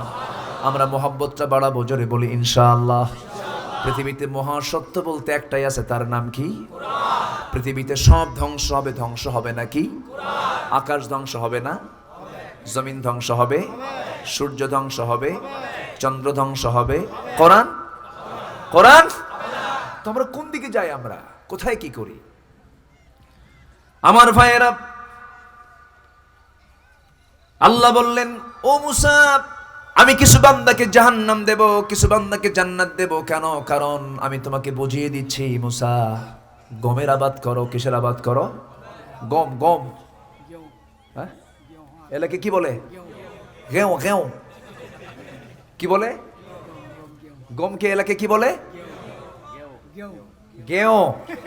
হ্যাঁ, দেখেন, একটা নতুন ভাষা শিখলাম। ওই যে জমির সাইডে বেড়া দেয়, আইল না, টিয়ারা। টিয়ারা আছে না? হ্যাঁ, আমি বুঝি কিছু, আপনারা সব বললে হয়তো কথা না সব বুঝলেও গালি দিলে বুঝি, বুঝলে? জি, খুব ভালো। গম আবাদ করতে বললেন আল্লাহ কাকে? মূসাকে বললেন তুমি গম আবাদ করো। তো গম আবাদের সিস্টেম হচ্ছে দানাগুলো নিয়ে ছিটায় দেওয়া। জমিতে কি করে, এলাকায় হয় কিনা জানি না, এলাকায় হয় কম বেশি। আচ্ছা, ছিটায় দিলেন। ছিটায় দিলে পরে সেখান থেকে উদ্ভিদ আকারে বড় হতে লাগলো, গমটা পাকলো, ম্যাচিউরড হলো। যারা গমের আবাদ জানেন, গমের আবাদ যারা বুঝতে পারেন, তারা সহজে উত্তরগুলো বুঝতে পারবেন। তিনি কি করলেন, যখন গমটা পেকে গেল, জমি থেকে ফসলগুলো তুলে আনতেছিলেন। তুলে আনতে নিয়ে গোটা তো কাটা যায় না, কিছু নাড়া থেকে যায়। যেখানে বসে আছেন এটাকে আপনারা কি বলেন? নাড়া। হ্যাঁ, নাড়া থেকে যায়। সে নাড়াগুলো রেখে দিয়া কিছু গম থেকে গেল। সব গম তো নিয়ে আসা সম্ভব নয়, কিছু গম থেকে গেছে, নাড়াও থেকে গেছে। এবার হলো কি, তিনি আসল গমগুলো, যেগুলো কাজের গম, সেই গমগুলো নিয়ে ঘরের মধ্যে তুলে নিয়েছেন, ঘরে তো উঠায় নিয়েছেন। আল্লাহ বলছেন, ও মুসা, গমের আবাদ করেছো নাকি? হ্যাঁ করেছি। গমগুলো তুলছো নাকি? তুলেছি। আর জমিতে কি করেছে? জমিতে ওই নাড়াগুলোতে আগুন লাগায় দিছি, আর যেগুলো কাজের গম না ওগুলো সব সহ আগুন জ্বালায় দিছি। আল্লাহ বললেন, মুসা, গমের আবাদ করলে তুমি আবার কিছু গমকে, তুমি কিছু নাড়াকে তুমি আগুন দিয়ে জ্বালায়া দিলা, আর কিছুকে তুমি সুন্দর করে তুলে আনার কারণটা কি? এবার মুসা বলছে, আল্লাহ, ওগুলো কাজের গম, সেজন্য তুলছে, আর এগুলোর কোনো কাজ নাই, আগুন দিয়ে জ্বালায় দিছি। আল্লাহ বললেন, ও মুসা, উত্তর তো তুমি দিয়ে দিলা। যেগুলো আমার কাজের বান্দা হবে, নেক আমল করবে, আমি তাদেরকে বেছে বেছে 8টা জান্নাত দিয়ে দেব। আর যারা আমার কাজের বান্দা না, যারা কাজের বান্দা, সবগুলোকে ওয়াসিকাল্লাযীনা কাফারু ইলা জাহান্নামা যুমারা, হাকা হাকা সবগুলোকে জাহান্নামে ঢুকায় দেব, আমার কোনো আফসোস হবে না। আল্লাহু আকবার। সম্মানিত ভাইরা, মোহাব্বত হবে কার সাথে? সবসময় জিকির করব কার? আল্লাহ বলছেন, আজকে একটা বিষয় আমল করব, জিকির। বলেন কি? আজকে একটা ওয়াজ শিখে যাব। কি বলেন? আরো জোরে আসেন, আমরা লাইনে আসি। আল্লাহ তাআলা বলছেন, وَمَنْ أَعْرَضَ عَنْ ذِكْرِي فَإِنَّ لَهُ مَعِيشَةً ضَنكًا وَنَحْشُرُهُ يَوْمَ الْقِيَامَةِ أَعْمَى قال رب لم حشرتني أعمى وقد كنت بصيرا قال كذلك أتتك آياتنا فنسيتها وكذلك اليوم تنسى জোরে বলুন আল্লাহু আকবার। আল্লাহ বলছেন, যে বান্দা, যে ব্যক্তি, যে বান্দা, ওমান আ'রাদা আন যিকরি, আমার জিকির থেকে যে বান্দা দূরে থাকবে, আমার জিকির থেকে যে বান্দা বঞ্চিত থাকবে, বঞ্চিত রাখবে নিজেকে, তার জন্য আমি দুনিয়ার জীবনকে সংকীর্ণ করে দেব। দুনিয়াতে সে সুখ পাবে না, শান্তি পাবে না, টাকা থাকবে কিন্তু ঘুম হবে না। এরকম লোক আছে না নাই? আসতে বলবেন না, আছে না নাই? শুধু যার জীবনে নেক সন্তান হয় না, বড় বিপদ তার। যার জীবনে নেক স্ত্রী থাকে না, তার জন্য বড় বিপদ। এই জন্য সকল কিছুতে শান্তির জন্য আমরা আশ্রয় চাইবো কার কাছে? আসতে বলবেন না, কার কাছে? দুনিয়ার জীবনের সংকীর্ণতা চলে আসবে। মাঈশাতান দনকার ব্যাখ্যা গেলে অনেক লম্বা লম্বা কথা আছে। কবরের জিন্দেগিও তার জন্য সংকীর্ণ হয়ে যাবে। জান্নাতি বান্দার কবরটা প্রশস্ত করে দেওয়া হবে, জান্নাতের সুরঙ্গি তার কবরে সেট করে দেওয়া হবে। সে কিয়ামত পর্যন্ত সুখ শান্তি নিয়ে কবরে থাকবে। কিন্তু যারা আল্লাহর জিকির থেকে নিজেকে বঞ্চিত রেখেছে, সেই বান্দাগুলোর কি হবে? কবরটা তার জন্য সংকীর্ণ হতে হতে এত সংকীর্ণ হয়ে যাবে, এক প্রান্তের মাটি অপর প্রান্তে চলে যাবে, অপর প্রান্তের মাটি অপর প্রান্তে চলে গিয়ে হাড়গোড়গুলো সব মাটির সঙ্গে একাকার করে দেওয়া হবে। আমার ভাইয়েরা, আমার বন্ধুগণ, সেই সংকীর্ণতা থেকে, দুনিয়ার জীবনের যাবতীয় অশান্তি থেকে দূর করার জন্য একমাত্র উপায় হলো আমরা জীবনের সব জায়গায় জিকির করব কার? আসতে বলবেন না, জিকির করব কার? আমার দেশে তো বহু জায়গায় এলাকা থেকে হালকায় জিকির আছে না নাই? এই জিকির বলতে কিন্তু এই জিকির বোঝানো হয় নাই। আমার বন্ধুগণ, জিকিরের ব্যাখ্যা আছে অনেক লম্বা কথা। জিকিরটা কি? জিকির কাকে বলে? আল্লাহ তাআলা সুন্দর করে বান্দাকে জিকিরের জন্য অর্ডার দিয়েছেন, যেমন নামাজের জন্য অর্ডার দিয়েছেন। আল্লাহ তাআলা সুন্দর করে বলছেন, ইয়া আইয়ুহাল্লাযীনা আমানু যকুরুল্লাহা যিকরান কাসীরা ওয়াসাব্বিহুহু বুকরাতাও ওয়া আসীলা। আরেক জায়গায় বলছেন, الذين يذكرون الله قياما وقعودا وعلى جنوبهم ويتفكرون في خلق السماوات والأرض ربنا ما خلقت هذا باطلا। জোরে বলুন আল্লাহু আকবার। আরেক জায়গায় বলছেন, ফাযকুরুনি আযকুরকুম ওয়াশকুরুলি ওয়ালা তাকফুরুন। জোরে বলুন আল্লাহু আকবার। বান্দা তুই আমারে স্মরণ কর, আমার কুফরি করিস না। আমি তোকে ভুলে যাই না রে বান্দা। তুই বান্দা আমার নিষিদ্ধ হারাম মদকে তুই সেবন করিস, রাতের আধারে দরজা লাগায় দিয়া মদ ঢক ঢক করে পেটের মধ্যে উঠাস, আমি মদকে হারাম করে দিয়েছি। একজন পরনারীকে ঘরের মধ্যে নিয়ে তুই আকাম কুকাম করিস, জেনা করিস। আমি তোর এমন আল্লাহ ধৈর্যশীল আল্লাহ, ওই ঘরের মধ্যে আমি আল্লাহ নিজে অক্সিজেন সরবরাহ করি, আমি অক্সিজেনের জন্য দিই। বান্দা আজকে গুনাহ করেছিস, জেনা করেছিস, মদ পান করেছিস, কালকে তুই তওবা করবি, আমি তোকে মাফ করার জন্য আসি রে বান্দা। জোরে কোন সুবহানাল্লাহ, আরো জোরে সুবহানাল্লাহ। আমার ভাইয়েরা, তওবা করলে কে খুশি হন? আসতে বলবেন না, কে খুশি হন? যখন কোনো বান্দা দুনিয়ার আদালতে যদি দাগিম আসামি হয়ে যায়, ধরুন চকরিয়া থানায় একটা চুরির মামলার আপনি আসামি হয়ে গেছেন, আপনি 10 বার হজ করেন, ওই থানায় আপনার কালো তালিকায় নাম একবার উঠলে মৃত্যু পর্যন্ত থেকে যায়। ওই কালো তালিকা থেকে আপনার নাম হাজারো ভালো হয়ে যান, আর কোনোদিন বাদ পড়ে না, থেকে যায়। কিন্তু আল্লাহ বলছেন, বান্দারে চুরি করেছিস, ডাকাতি করেছিস, মদ খেয়েছিস, জেনা করেছিস, যত পাপ তুই করবি না কেন বান্দা, তুই যদি তওবা করে সিদ্ধান্ত নিস আর জীবনে কোনো পাপ কাজে ইচ্ছা করে যাব না, আল্লাহ বলছেন, বান্দারে সব কালো তালিকা থেকে নাম বাদ দিয়ে আমি তোর জান্নাতের তালিকায় নামটা তুলে দেব। জোরে বলে সুবহানাল্লাহ। আমার ভাইয়েরা, আমাকে বানিয়েছেন কে? আমাকে দয়া করেন কে? আমাকে মহব্বত বেশি করেন কে? এই জন্য সব জিকির বাদ গেলেও আল্লাহর জিকিরটা বাদ দেওয়া যাবে না। সবার নাম স্মরণ না করলে আল্লাহর নামটা স্মরণ থেকে বাদ দেওয়া যাবে না। আল্লাহর জিকিরটা আমরা সর্বক্ষণ করব। আল্লাহ আমাকে সব কিছু দিয়েছেন, একটা মানুষকে যত বড় সম্পদ দিয়েছেন, মানুষের মাথা থেকে পা পর্যন্ত, এটিকে ছোট সম্পদ না বড় সম্পদ? বলেন বলেন বলেন বলেন। প্রত্যেকটা মানুষের বডিতে ডিএনএ আছে। কি আছে? ডিএনএ। মারা যাওয়ার পরও যদি পুলিশের তদন্ত করতে হয়, তখন লাশ কবর থেকে তোলে না, তখন কি টেস্ট করে? ডিএনএ। এই ডিএনএর দৈর্ঘ্যটা, একটা মানুষের ডিএনএর দৈর্ঘ্য হলো পৃথিবী থেকে সূর্য 9,30,00,000 মাইল দূরে। 9 কোটি মনে খুব কাছে হয়ে গেছে না? হ্যাঁ, কাছে নাকি? 9,30,00,000 মাইল দূরে। এটা মানুষের বিজ্ঞানীদের একটা ধারণা, এর বেশিও হতে পারে। 9,30,00,000 মাইল দূরে সূর্য। মানুষের দেহে যে ডিএনএ আছে, এই ডিএনএ কি যদি লম্বা করা হয়, তাহলে সূর্য থেকে পৃথিবীতে 50 বার ঘোরাফেরা করা যাবে। জোরে বলি সুবহানাল্লাহ।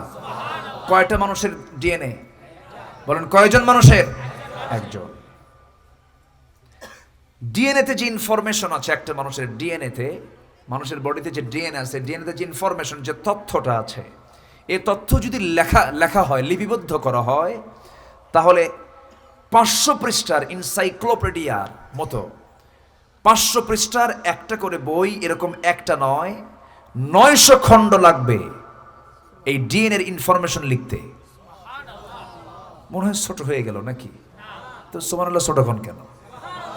আরো জোরে, আরো জোরে। আমাদের দেহে কোষ আছে না? কোষ আছে। এই কোষ আমাদের প্রত্যেকটা মানুষের দেহের ভিতরে একটা দুইটা কোষ না, 37.2 মিলিয়ন নয়, বিলিয়ন নয়, 37.2 ট্রিলিয়ন কোষ আছে।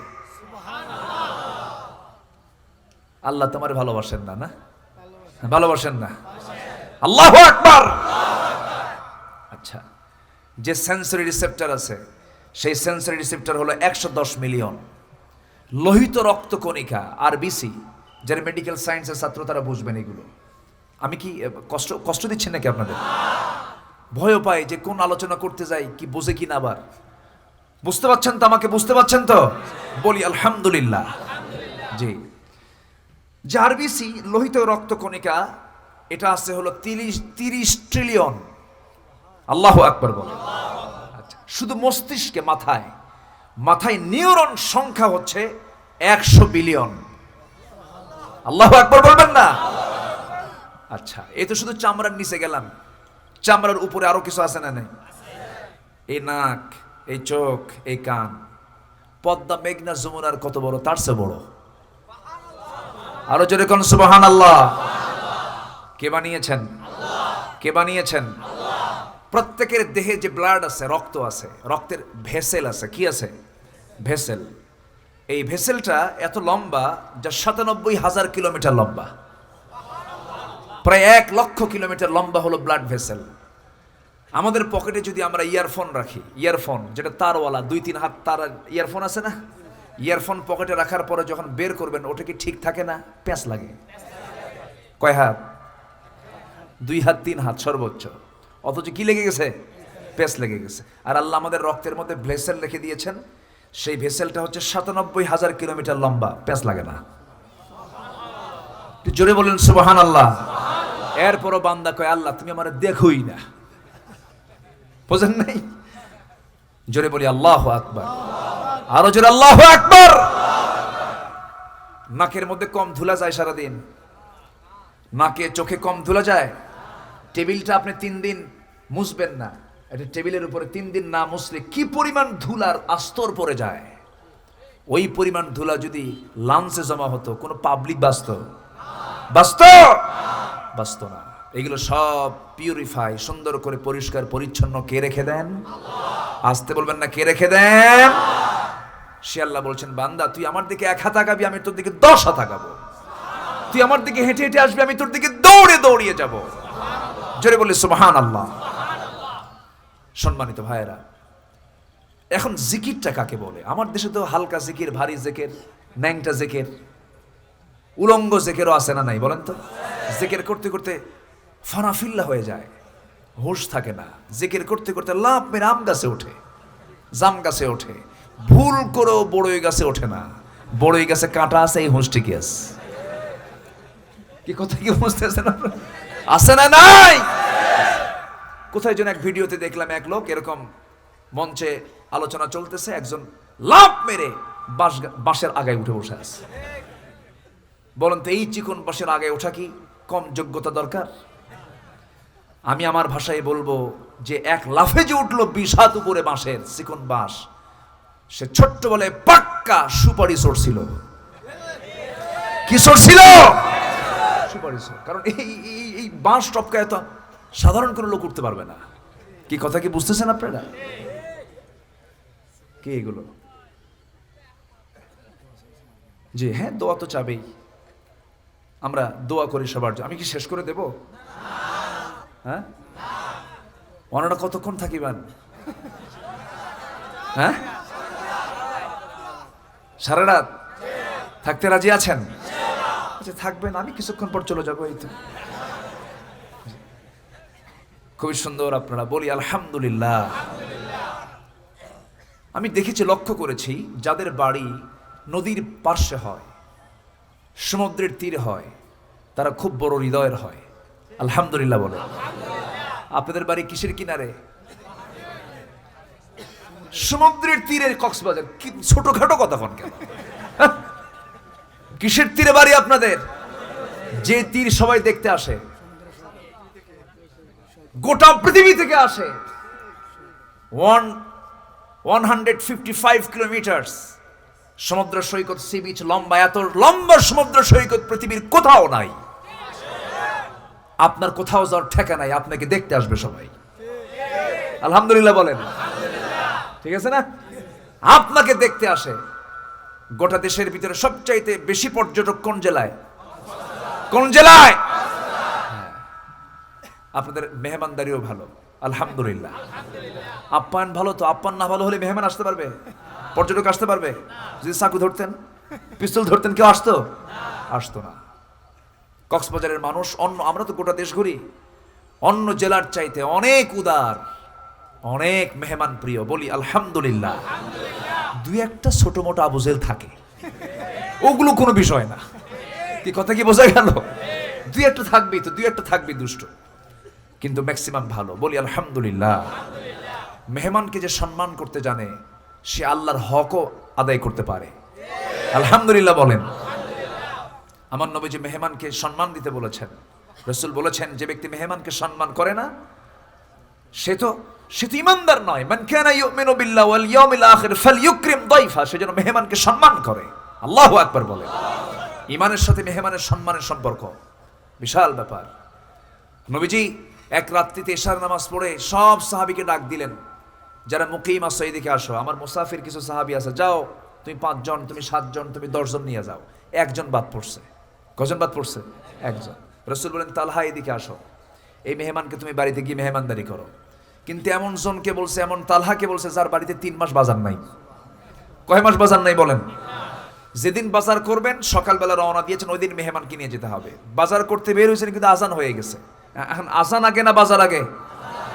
নামাজে গেছেন, রাসূল বয়ান শুরু করছে, আসর হয়ে গেছে, মাগরিব হয়ে গেছে, বাজার আর হয় নাই।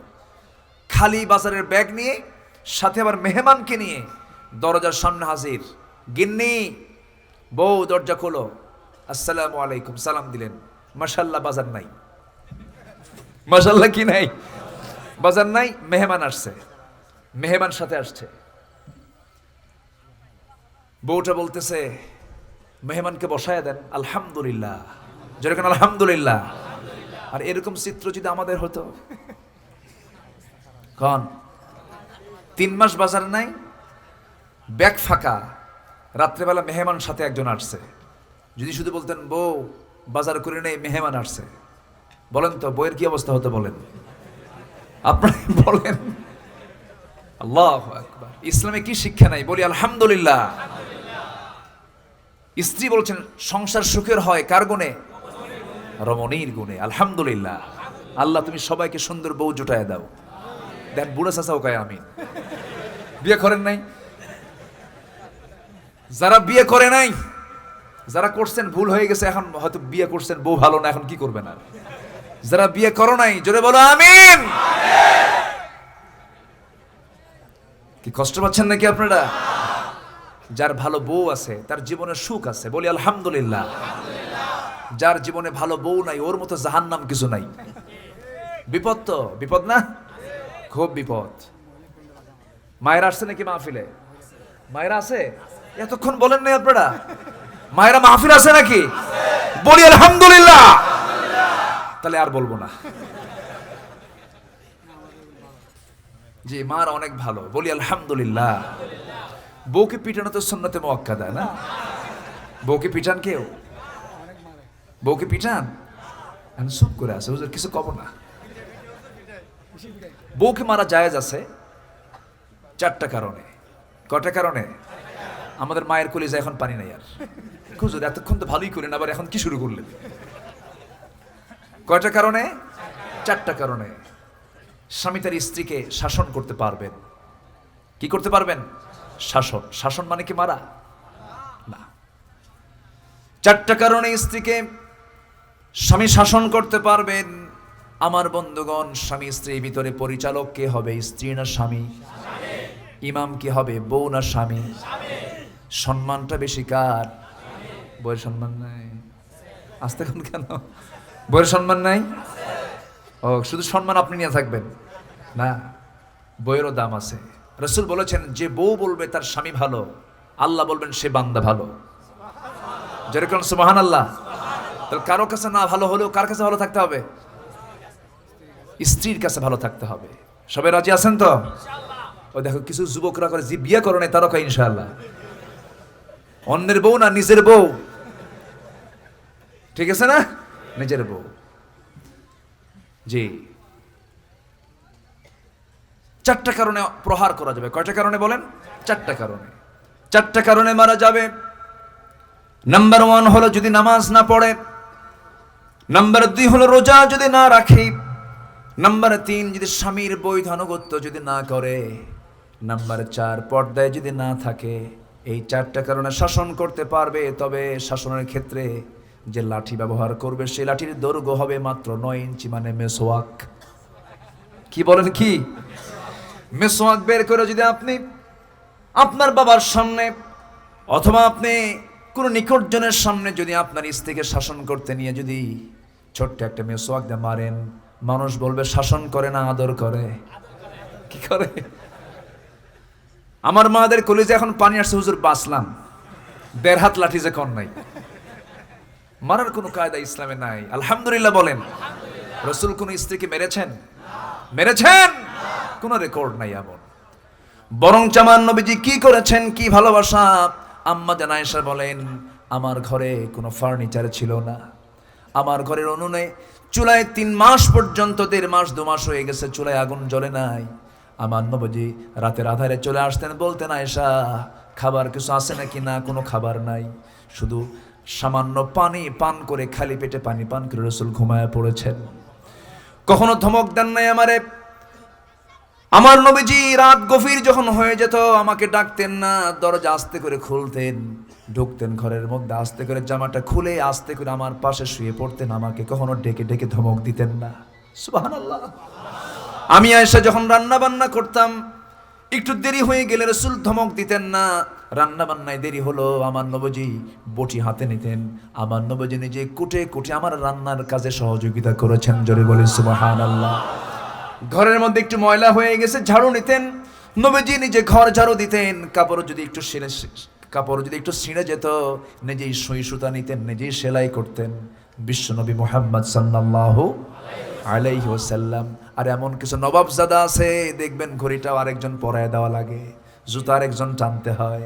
ওটা নবাবজাদা না হারামজাদা? ওটা আছে না নাই? রাসূল খেদমত নিতেন না খেদমত করতেন? খেদমত করতেন। আম্মা জান আয়েশা বলেন, নবীজি আমার ঘরে কোনো ফার্নিচার দেন নাই।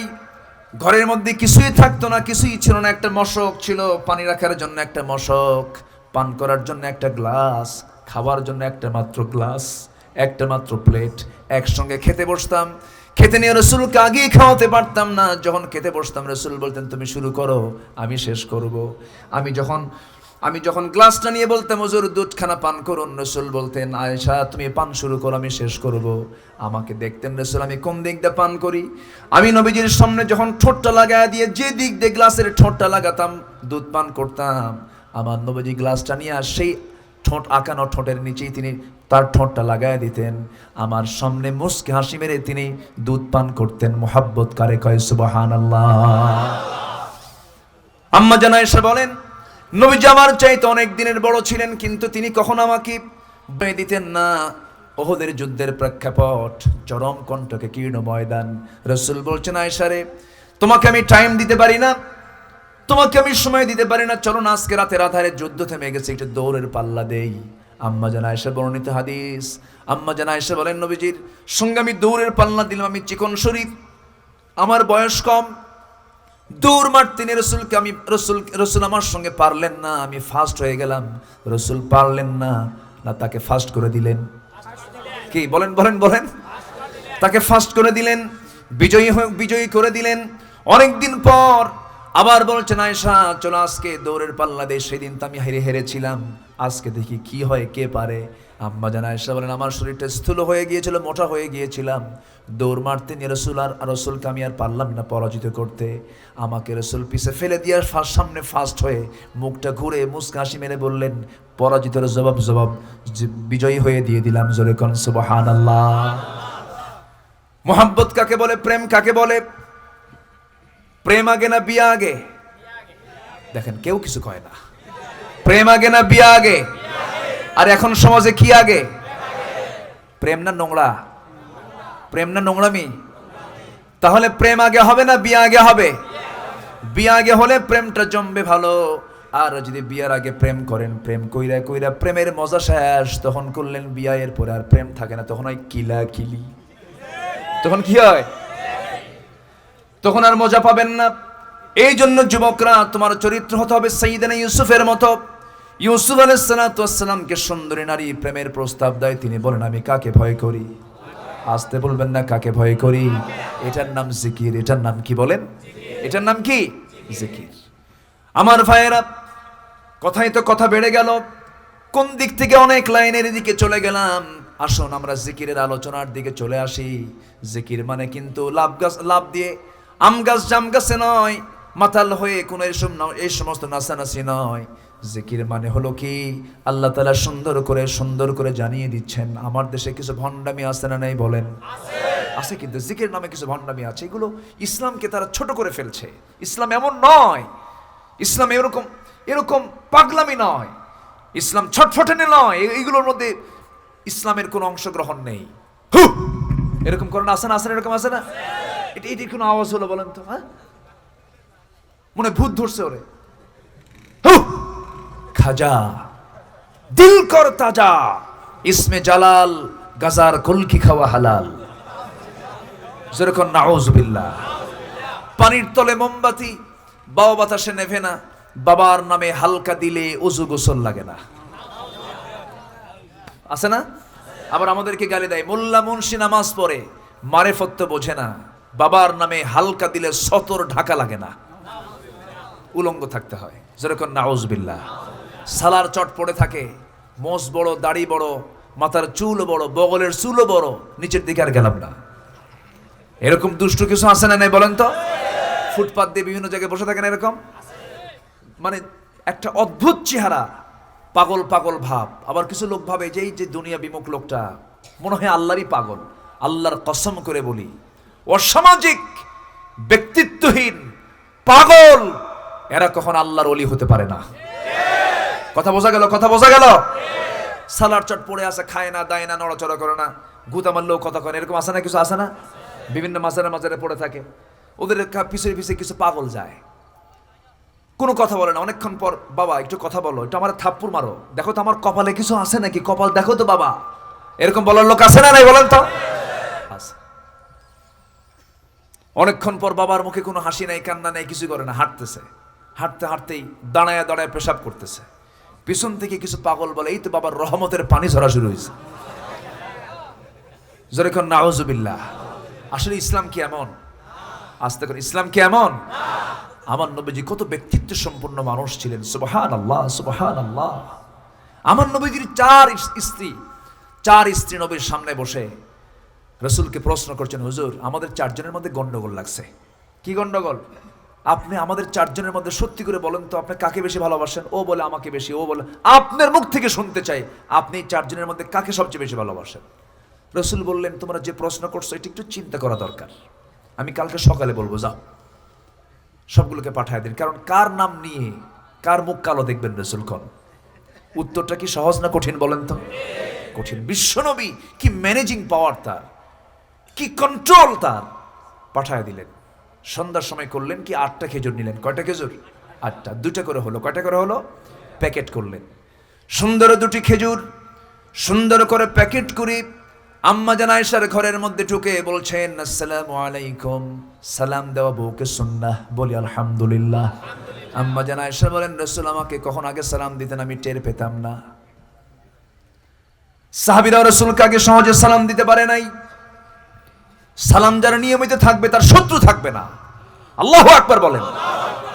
আমার নবীজি সবসময় আগে সালাম দিতেন, এক সাহাবী রাসূলকে আগে সালাম দিতে পারেন না। একদিন কৌশল করলেন, যেমন করে আগে সালাম দেব। রাস্তার ধারে একটা মোটা গাছ ছিল, মোটা গাছের আড়ালে তিনি দাঁড়িয়ে গেলেন। নবীজি কাছাকাছি যখন আসলেন, হঠাৎ করে বের হয়ে রাসূলকে লক্ষ্য করে সালাম দিচ্ছেন, আসসালামু আলাইকা ইয়া রাসূলুল্লাহ। আমার নবীজি মুস্কি হাসি মেরে জবাব দিয়ে বলছেন, সাহাবী এমন কৌশল করে টেকনিক করে আগে সালাম দিলে কিন্তু সওয়াব পাবা না। সুবহানাল্লাহ বলবেন না? সামনাসামনি আসো, দেখি কোন বাপের বেটা আসো। আল্লাহু আকবার, আল্লাহু আকবার। যে সালাম আগে দেয় সে অহংকার মুক্ত, আলহামদুলিল্লাহ। অনেকে সালাম নেওয়ার মোশনে থাকে, আছে না? আমারে সালাম দিক, আছে না? বলেন তো। কিছু কিছু লোক আছে সালাম নিতেও কৃপণতা করে, আছে না? আছে না? নাই? আমাদের মতো কিছু হুজুরই আছে, সালাম দিবেন আসসালামু আলাইকুম,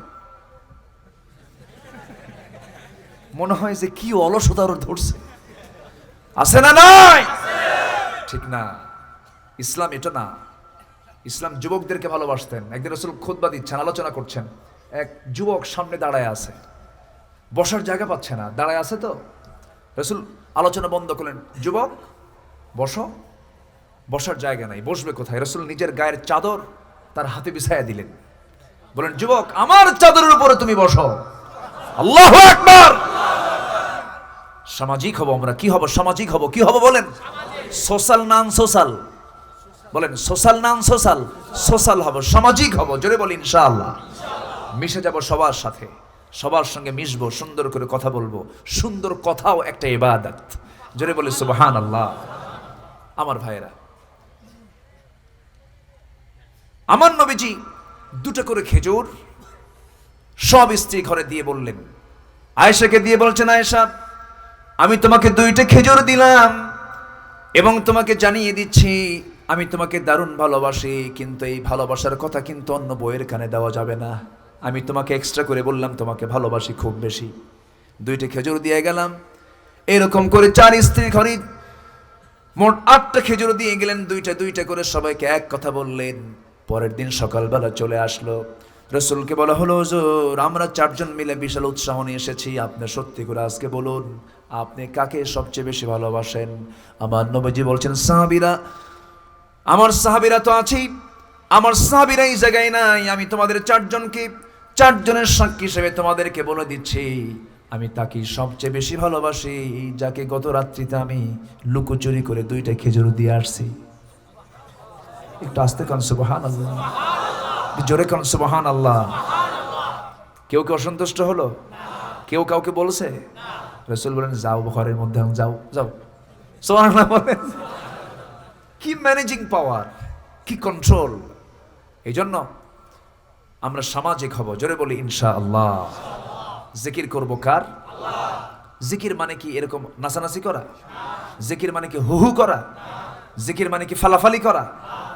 জিকির মানে কি ওমান আ'রাদা আন যিকরি, যারা আমার জিকির থেকে নিজেকে গুটিয়ে রাখবে, দুনিয়ার জীবনে সে দুনিয়ার জীবনটা তার জন্য সংকীর্ণ হয়ে যাবে। আখিরাতও কি হবে একটু পরে আসতেছে। তাহলে জিকিরটা কত গুরুত্বপূর্ণ একটা বিষয়। এখন জিকিরটাকে, জিকির হলো মোটামুটি কোরআনের ভিতরে 3টা অর্থ আসছে। কয়টা অর্থ আসছে বলেন?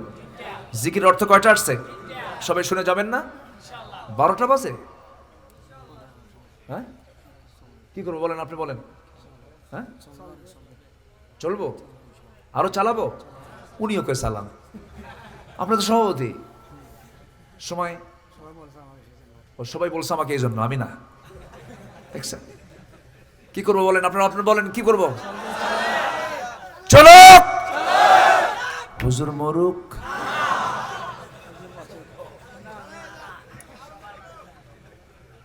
কথা বলা কি সহজ কাজ? এই যে কথা যে বলা হয়, এই যে আওয়াজ যে দেওয়া হয়, এটা কি সহজ? এই ডেলিভারি কি সহজ? না, অনেক কষ্ট। যে যে কাজের কষ্টগুলো বুঝে। আমাকে এক ডাক্তার একদিন বলতেছে, হুজুর আপনি এরকম করে আপনারা লম্বা সময় কথা বলেন কেমনে? শিল্পীরা গান গায় 5 মিনিট চুপ করে বসে আবার 2 গ্লাস পানি খায়, তো এরকম লম্বা টানেন কেমনে? লাঞ্চ আপনাদের ব্যথা করে না, সমস্যা হয় না? বললাম, কোরআন তো আল্লাহ মিটায় দেয়। জোরে বলি সুবহানাল্লাহ। কেমনে যে পারি আমি নিজেও আশ্চর্য হয়ে যাই। আলহামদুলিল্লাহ, আলহামদুলিল্লাহ। একটু দোয়া করবেন না আমার জন্য? সবাই সবাই দোয়া করবেন না? আল্লাহ যেন নিরাপদে সুস্থভাবে দ্বীনের কথাগুলো বলার তৌফিক দান করেন। জোরে বলি আমিন। একটা মানুষ একটানা 12 মাইল দৌড়ালে যে ক্যালোরি যায়, একটা মানুষ আধা ঘন্টা কথা বললে তার চেয়ে বেশি ক্যালোরি চলে যায়। এটা বিশাল ব্যাপার। যাই হোক, আপনাদের দোয়া আছে তো, চালাই আর কিছুক্ষণ চালাই নাকি? জিকিরের কয়টা অর্থ বলেন? আসতে বলবেন না, কয়টা? 3টা। জিকিরটা কি? আল্লাহ তাআলা সুন্দর করে বলছেন, বান্দাকে প্রশ্ন করে এক জায়গায় বলছেন, ফাআইনা তাযহাবুন ইন হুয়া ইল্লা যিকরুল লিল আলামিন। বান্দা তুমি কোথায় যাচ্ছ, কোথায় দৌড়াও? তোমার জীবনের জন্য সবচেয়ে বড় জিকির হলো এই কোরআনে কারীম। জোরে কোন সুবহানাল্লাহ। জিকির মানে কি? আরো জোরে বলেন, জিকির মানে কি? ওটাকে উঠতেছে নাকি? ধরেন তো ওনাকে ধরেন তো। ওটা কেন?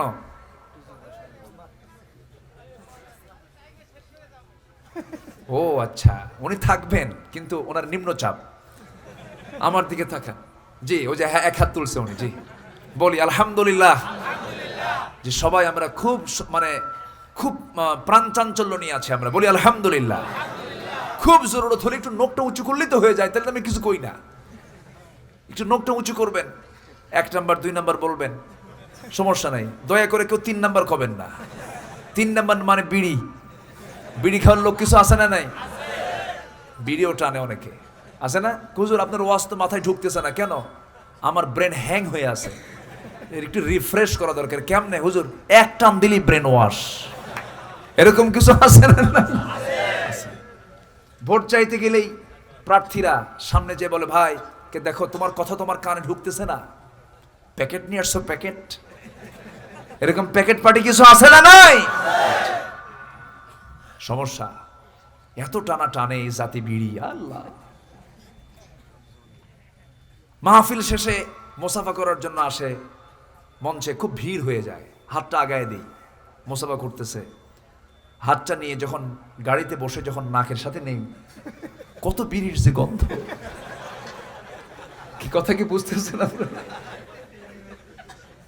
কারণ বিড়িখোর লোক যে বেশি, আছে না নাই? আছে না নাই? আমরা সকল নেশা থেকে নিজেকে গুটিয়ে রাখবো, জোরে বলি ইনশাআল্লাহ। বিড়ির ধারে পাশে যাব না। এক বুড়ো চাচার বয়স 80 বছর, 75 বছর। বোলা থেকে আমি যাচ্ছিলাম বরিশালের উদ্দেশ্যে ফেরিতে করে।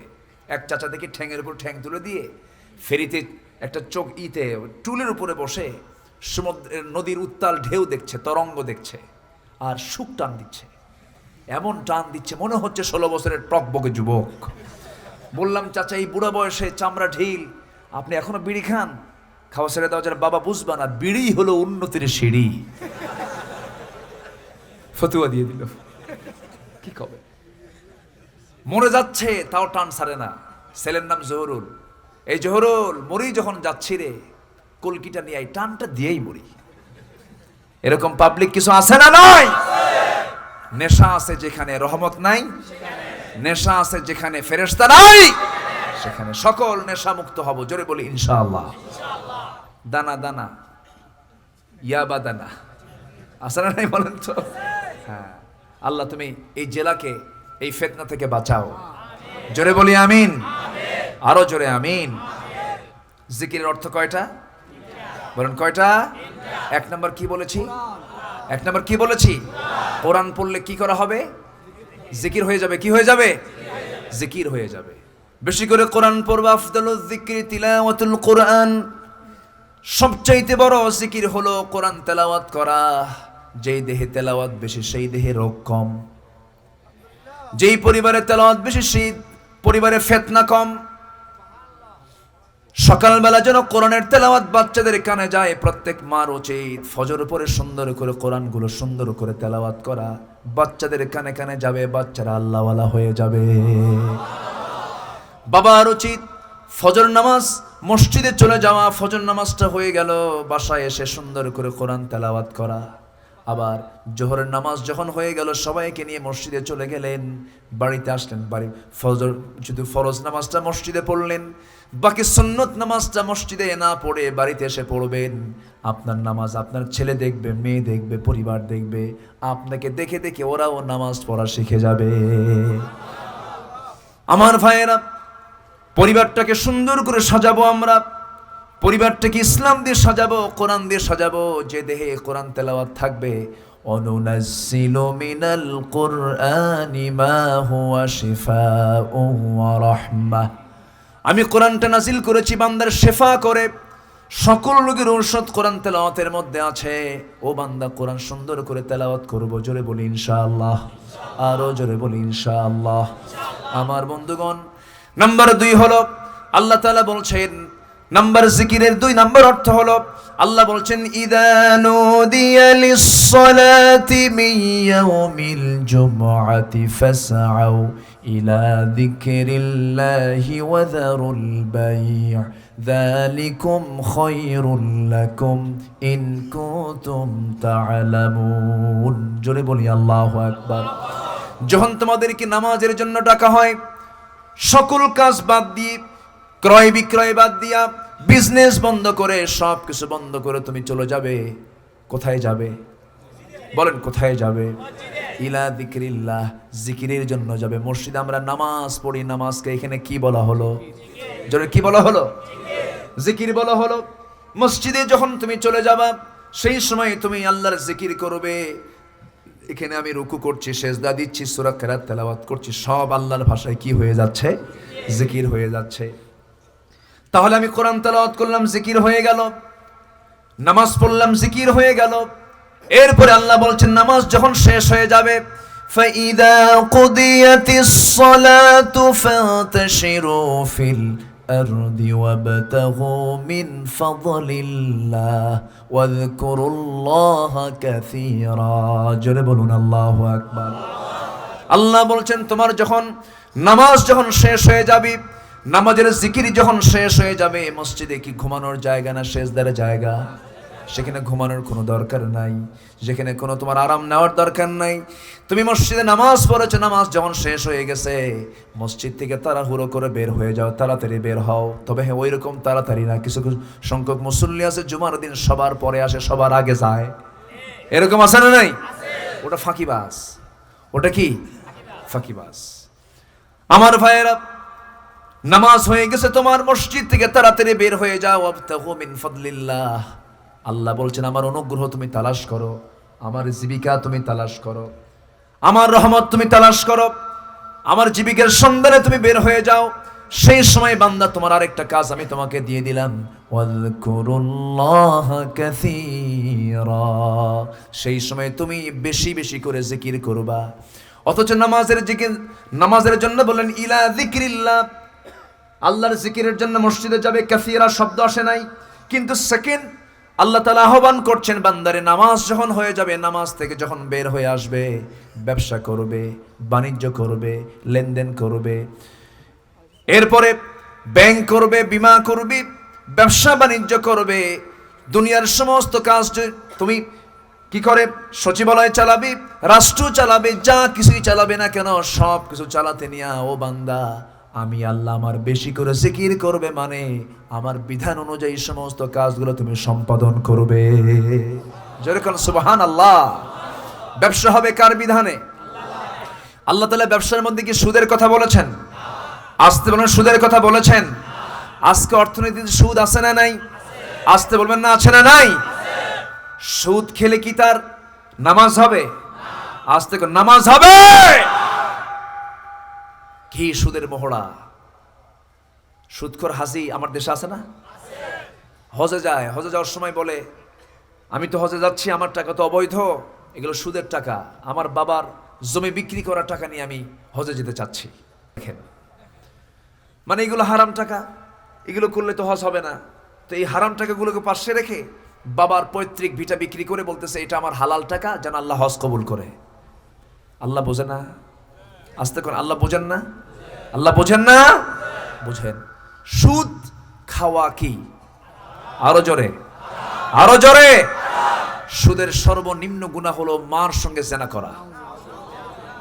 কার সঙ্গে জেনা করা? মার সঙ্গে জেনা করা। এর চাইতে আমি কি বলবো আর? আল্লাহ তুমি সুদের করাল গ্রাস থেকে যাদেরকে হেফাজত করো। সারা জীবন ওয়াজ করেও সুদ বন্ধ হবে না যদি যাকাত ভিত্তিক অর্থনীতি রাষ্ট্রীয়ভাবে না কায়েম হয়। ঠিক কিনা? সারা জীবন ওয়াজ করে নামাজ কায়েম করা যাবে না যতক্ষণ না পর্যন্ত রাষ্ট্রীয়ভাবে নামাজকে পাস না করা হয় পার্লামেন্টে। ঠিক কিনা? আল্লাহ তুমি জাতিকে বোঝার তৌফিক দিয়ে দাও।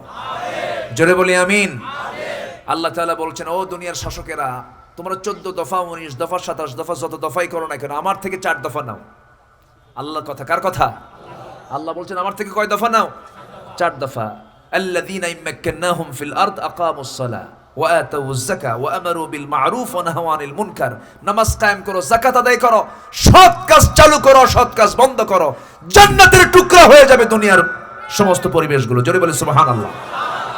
কার কথা? ওয়ালাউ আন্না আহলাল কুরা আমানু ওয়াত্তাকাউ লাফাতাহনা আলাইহিম বারাকাতিম মিনাস সামাই ওয়াল আরদ। আল্লাহু আকবার বলেন।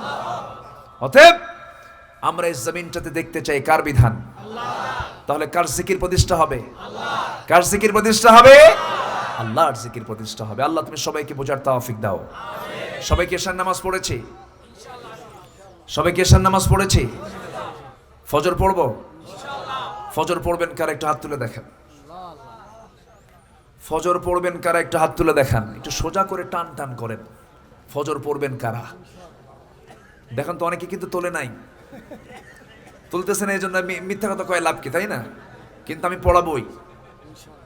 সন্তান দুধ না খেতে চাইলে, ওষুধ না খেতে চাইলে মা কি করে? জোর করে খাওয়ায়। বলি ইয়া আল্লাহ, ইয়া আল্লাহ, ইয়া রহমান, আমাদেরকে 5 ওয়াক্ত সালাত আদায় করার তৌফিক তুমি আল্লাহ দিয়ে দাও। জোরে বলি আমিন। হাত নামান। ইমাম সাহেব আজকে ফজর টেস্ট করবেন। হ্যাঁ, হাজিরা ডাকবেন? জি। আল্লাহ রাগ করলেন নাকি আপনারা? ফজর পড়লে উপকার হবে কার? আল্লাহর। উপকার কার? খুশি হবেন কে? বেজার কে হবে? কে বেজার হবে? শয়তান মাথায় হাত। শয়তান কার হাত? ওর মাথায় হাত। শয়তান কিন্তু মার্কেটিং করে, বুঝলেন? প্রত্যেক ভোরে বের হয়। একদিন প্যালেস্টাইন থেকে বের হচ্ছে। ঈসা আলাইহিস সালাম দেখে বলতেছেন, এই কোথায় যাও? মার্কেটিং এ যাচ্ছি। কিসে যাচ্ছি? মার্কেটিং। কি নিয়ে যাচ্ছ? কি 3টে জিনিস নিয়ে যাচ্ছি। কি কি? বলতেছে হিংসা। কি? আরেকটা কি? কৃপণতা। আরেকটা কি? জুলুম। এগুলো কোথায় কোথায় দিবা? সাপ্লাই দিবা কোথায়? জুলুম দেব হলো রাষ্ট্রনায়কদের কাছে। ওরা শুধু জুলুম যেন বাড়ায় দেয়। জুলুম আছে না নাই? তাহলে এটা কার প্রোডাকশন? কার প্রোডাক্ট? এটা কার প্রোডাক্ট? যারা জুলুম ছড়িয়ে দেয় তারা শয়তানের প্রোডাক্ট সাপ্লাই করে, ঠিক কি না? নাম্বার 2, কৃপণতা কোথায় নিয়ে যাচ্ছ? যারা ধনী মানুষ, কৃপণতার শীর্ষে কারা থাকে? কারা থাকে? গরিব কিন্তু এত কৃপণ হয় না। গরিবের নাই কিছু, ওর মধ্যে থেকে দেয়, ঠিক কি না? আর ধনীর প্রচুর টাকা। ভাই আমার বহুত সমস্যা আছে না? নাই বলেন? তাহলে শয়তানের কাজ হলো কৃপণতা কার মধ্যে ঢুকায় দেয়? ধনীর মধ্যে। আর নাম্বার 3, হিংসা কোথায় নিয়ে যাবা? হিংসা দেব হচ্ছে আলেমদের মধ্যে। হিংসা কার মধ্যে বলেন? যারা জ্ঞানী। আলেম মানে আরবি শব্দ, আলেমের বাংলা হচ্ছে জ্ঞানী। যারা জ্ঞানী মানুষ ওদের মধ্যে হিংসা ঢুকায় দেবো, ওরা যেন হিংসা করে। আছে না নাই? আছে না নাই? আলেম, যে আলেমের হিংসা থাকবে সে কি আলেম হতে পারে? যে জ্ঞানীর মধ্যে হিংসা থাকবে সে কি জ্ঞানী হতে পারে? না। আল্লাহ তুমি এই সমস্ত বদগুণ থেকে আমাদেরকে হেফাজত করো। জোরে বলি আমিন। আরো জোরে আমিন। অনেক কথা হলো, যা বলেছি বলি আলহামদুলিল্লাহ। আসুন ধীরে ধীরে আমরা দোয়ার দিকে যাব। আমরা চাইবো কার কাছে? আল্লাহর কাছে আমরা যাব। মাদেরকে একটু বলি, মা যারা আসছেন একটু মেহেরবানি করে আপনাদের সব ভালো, একটু গায়ের কাপড় চোপড়গুলো একটু ঠিকঠাক করবেন। কি ঠিক আছে না? মেয়েরা শালীন হবে, মেয়েদের পোশাক হবে শালীন পুরনো পোশাক। কিন্তু মেয়েদের পোশাক কি এখন শালীন না উশৃঙ্খল? বলেন বলেন বলেন। উশৃঙ্খল। এটা আপনার সৌন্দর্য নয়, এটা আপনার বেহায়াপনা। আপনি বোরকা পড়বেন, সে বোরকা হবে 1 কালার না 2 কালার? বলেন 1 কালার না 2 কালার? বোরকার এখন কত ডিজাইন। বোরকার গায়ে আবার আয়না লাগানো। আয়না মানে আসো, এটা কেমন হলো? আয়না এগুলো না। বোরকা হবে কয় কালার? 1 কালার। দেখানো না ঢাকানো? দেখানো না ঢাকানো? উদ্দেশ্য হতে হবে ঢাকতে হবে। উদ্দেশ্য কি? ঢাকা। দূর থেকে যেন কোনো পুরুষ আপনার দিকে আকৃষ্ট না হয়, যেন আপনাকে সম্মান শ্রদ্ধার চোখে তাকায়, এই জাতীয় পোশাক আপনাকে পরতে হবে। মা, সম্মানিত মা, সম্মানিত মা, আপনার আরেকটা বিষয়, সেটা হলো সংসার জীবনে ছেলে বউ এবং শাশুড়ির দ্বন্দ্ব এদেশের চিরন্তন সত্য একটা ঘটনা। আছে না নাই বলেন তো? শাশুড়ির এবং ছেলে বউয়ের মধ্যে একটা দ্বন্দ্ব আছে না? আছে। এবং এটাকে কেন্দ্র করে আত্মহত্যার পথ বেছে নেয় অনেকে। এরকম আছে না নাই? খুব রাগারাগি হয়। এটা ভুল বোঝাবুঝি, এটা কৃপণতা, এটা ছোট ছোট লোকি কারবার। দেখেন একই মানুষই বলতেছে, যিনি শাশুড়ি, আমি মুরব্বীদের কি বলবো, আমি শাশুড়ি বলতেছে, দেখো আমার মেয়েকে আমি বিয়ে দিয়ে আমার জীবনটা ধন্য, আমার জামাইটা এত ভালো, জামাই বলে না কি বলে এলাকায়, আমার জামাইটা এত ভালো, আমার মেয়ের জীবন ধন্য হয়ে গেছে এই জামাই পেয়ে, আমার মেয়ে যা বলে আমার জামাই তাই শোনে। কি কথা কি বুঝতেছেন? এটা কি ভালো হলো সব? আমার মেয়ে যা বলে আমার জামাই তাই শোনে, এমনকি আমার জামাই আমার মেয়ের কাপড় চোপড়ও ধুয়ে দেয়। ভালো ভালো, সমস্যা নাই। আচ্ছা, কথা শেষ হয়নি কিন্তু, কমা দাড়ি হয়নি। কিন্তু আমার ছেলেটা মানুষ হলো না, শুধু বইয়ের কথায় ওঠা বসা করে। কি কথা কি বুঝতেছেন আপনারা?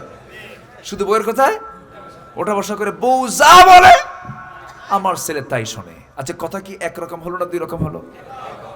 হ্যাঁ, কথা কি ওই মহিলার মুখ থেকে একরকম কথা বেরোনো দুই রকম কথা বেরোলো? দুই রকম না? দুই রকম হলো। তাহলে ইমানদারের জবান হবে দুই রকম না একরকম? ইমানদার দুই জবানে কথা বলবে না এক জবানে কথা বলবে? আমার মা, আপনি যেমন আপনার মেয়েকে সুখ দেখতে চান অন্যের ঘরে পাঠিয়ে দিয়ে, তেমনি আপনার ঘরে যে মেয়েকে অন্যজন পাঠিয়েছে সেও তার মেয়েকে পাঠিয়ে দিয়ে সুখ দেখতে চায়। এটা বুঝতে হবে, এটা বুঝাইয়া দিবেন। আর যারা বিয়ে করেছেন এরকম অশান্তিতে ভুগতেছেন, মার কাছে গিয়ে একটু বুঝাবেন, বউকে একটু বুঝাবেন। মাকে বলবেন, মা আমি তোমার আম্মা ডাকছি কোন দিন থেকে? বাবা 9 মাস পেটের মধ্যে 4000 বার ঘুদা মারছিস কলিজায়, এত কষ্ট দিছিস তুই, ডেলিভারির যন্ত্রণা সহ্য করছি, 2 বছর কথা বলিস না, ওষুধ খাওয়ায়া খাওয়ায়া 2.5 বছরের মাথায় তুই আমারে ডাকছিস আম্মা।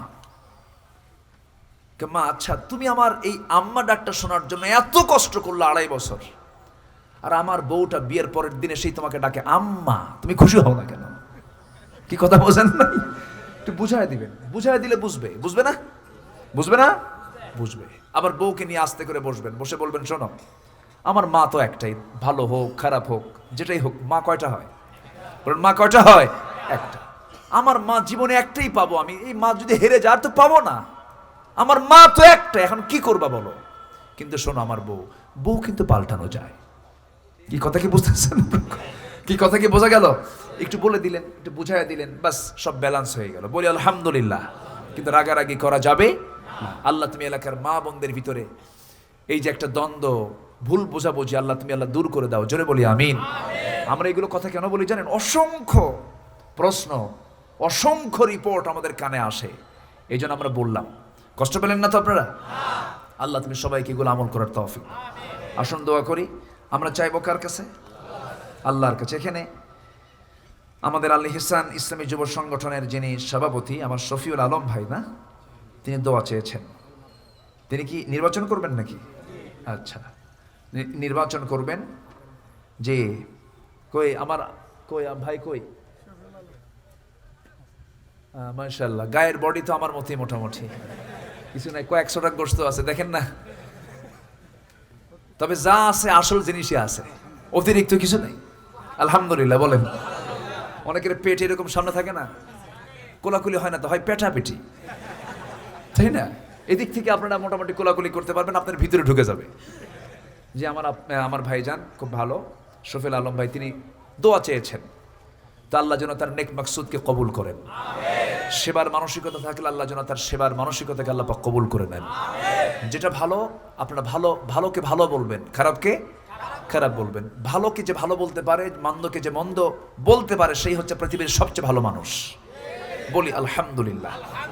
জি, আমার ভাইজান এত সময়ের জ্ঞান ওনার, উনি ওখানে দাঁড়িয়ে বলতেছেন আমার কোনো কথা নাই, কোনো কথা বললেন না, মাত্র 1 মিনিটও না মনে হয়, বললেন নেমে গেলেন। সময় সচেতন আমরা হব। ওনার একটা গুণ আমাকে খুব মুগ্ধ করেছে, অনেকে মাইক পাইলে মাইক ছাড়ে না, সুপারগুলো আটা নিয়ে মাইকের সাথে থাকে। কিছু আছে না নাই বলেন তো? খুব ভালো, আমার ভাইটা খুব ভালো আলহামদুলিল্লাহ, এবং খুব সাদামাটা মানুষ। আমরা সবার জন্য, আমরা সবাই মিলেমিশে যাব। জি, জোরে বলি ইনশাআল্লাহ। কিন্তু ইসলাম নিয়ে চলবো। বলেন কি নিয়ে চলবো আমরা? ইসলাম আছে, সম্পর্ক আছে, ইসলাম নাই, সম্পর্ক নাই, ঠিক কিনা? এই হোক আমাদের মোহাব্বতের একমাত্র কন্ডিশন। আল্লাহ কবুল করো। আসুন দোয়া করি। সুবহানাকাল্লাহুম্মা আশহাদু আল্লা ইলাহা ইল্লা আনতা আস্তাগফিরুকা ওয়া আতুবু ইলাইক। আমার সালাউদ্দিন ভাই কি আছে? আপনি এখনো আছেন? আলহামদুলিল্লাহ। একটু দাঁড়ান তো আপনি, ইউসুফ আলাইহিস সালামের মতো চেহারা, বলি আলহামদুলিল্লাহ।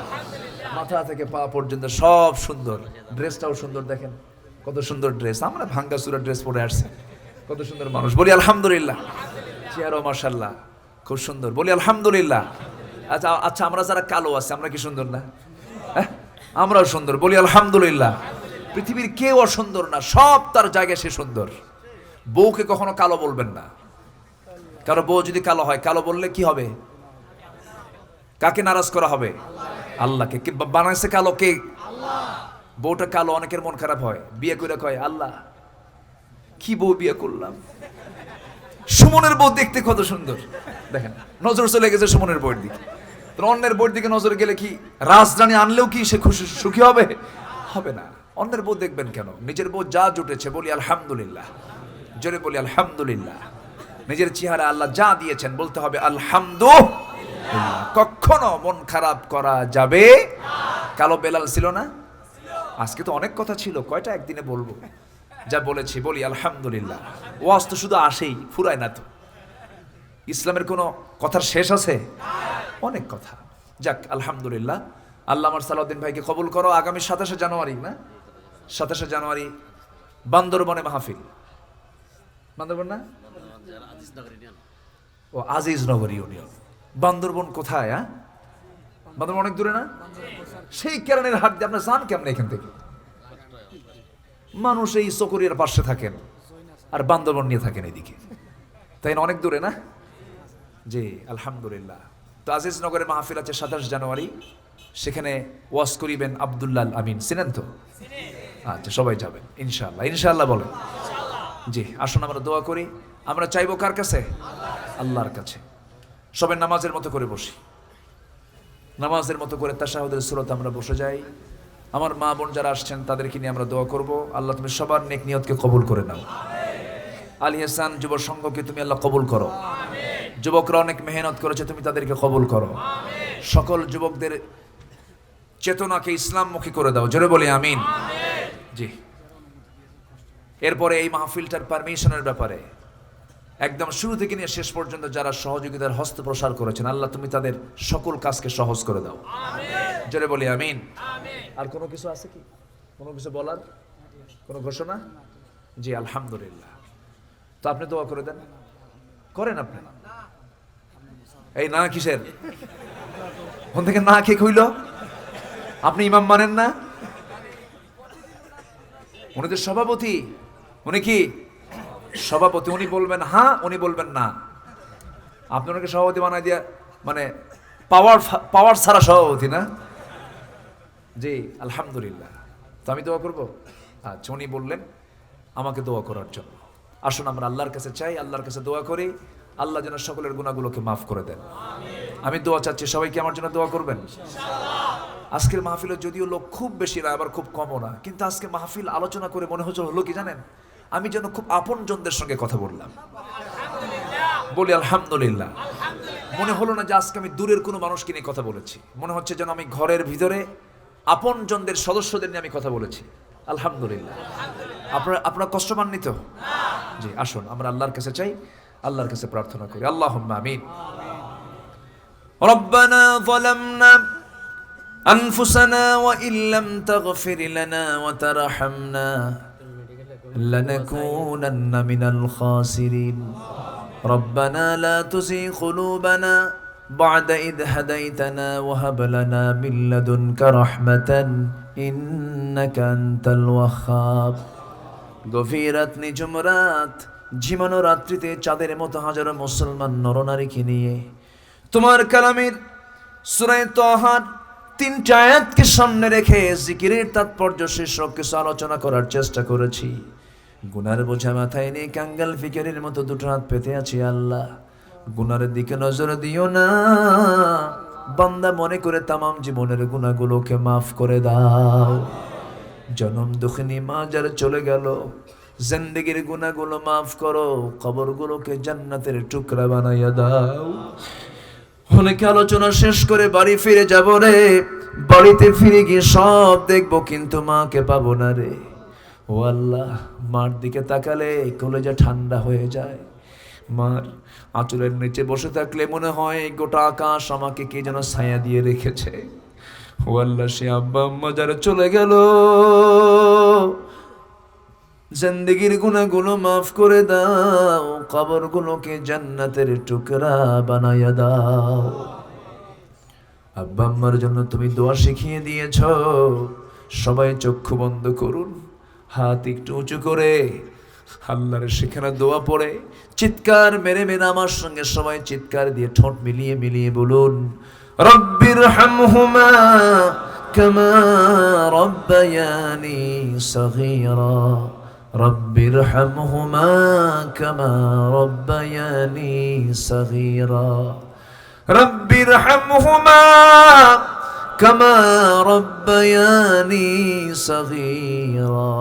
ও আল্লাহ, বিশেষ করে মাহফিলের আয়োজন যারা করলেন, শোনার জন্য কষ্ট করে যারা আসলেন, বিনিময়ে কিয়ামতের কঠিন ময়দান যেদিন কেউ কাউকে চিনবে না, এমনকি মা সন্তানকে পর্যন্ত স্বীকার করে বসবে, যেদিন মানুষ কাঁদতে কাঁদতে চোখের পানিগুলো ফুরে যাবে, চোখ থেকে রক্ত বের হওয়া শুরু হবে, সেই কঠিন মুসিবতের দিন এই মাহফিল আমাদের সবার জন্য নাজাতের মাধ্যম বানায় দিও আল্লাহ।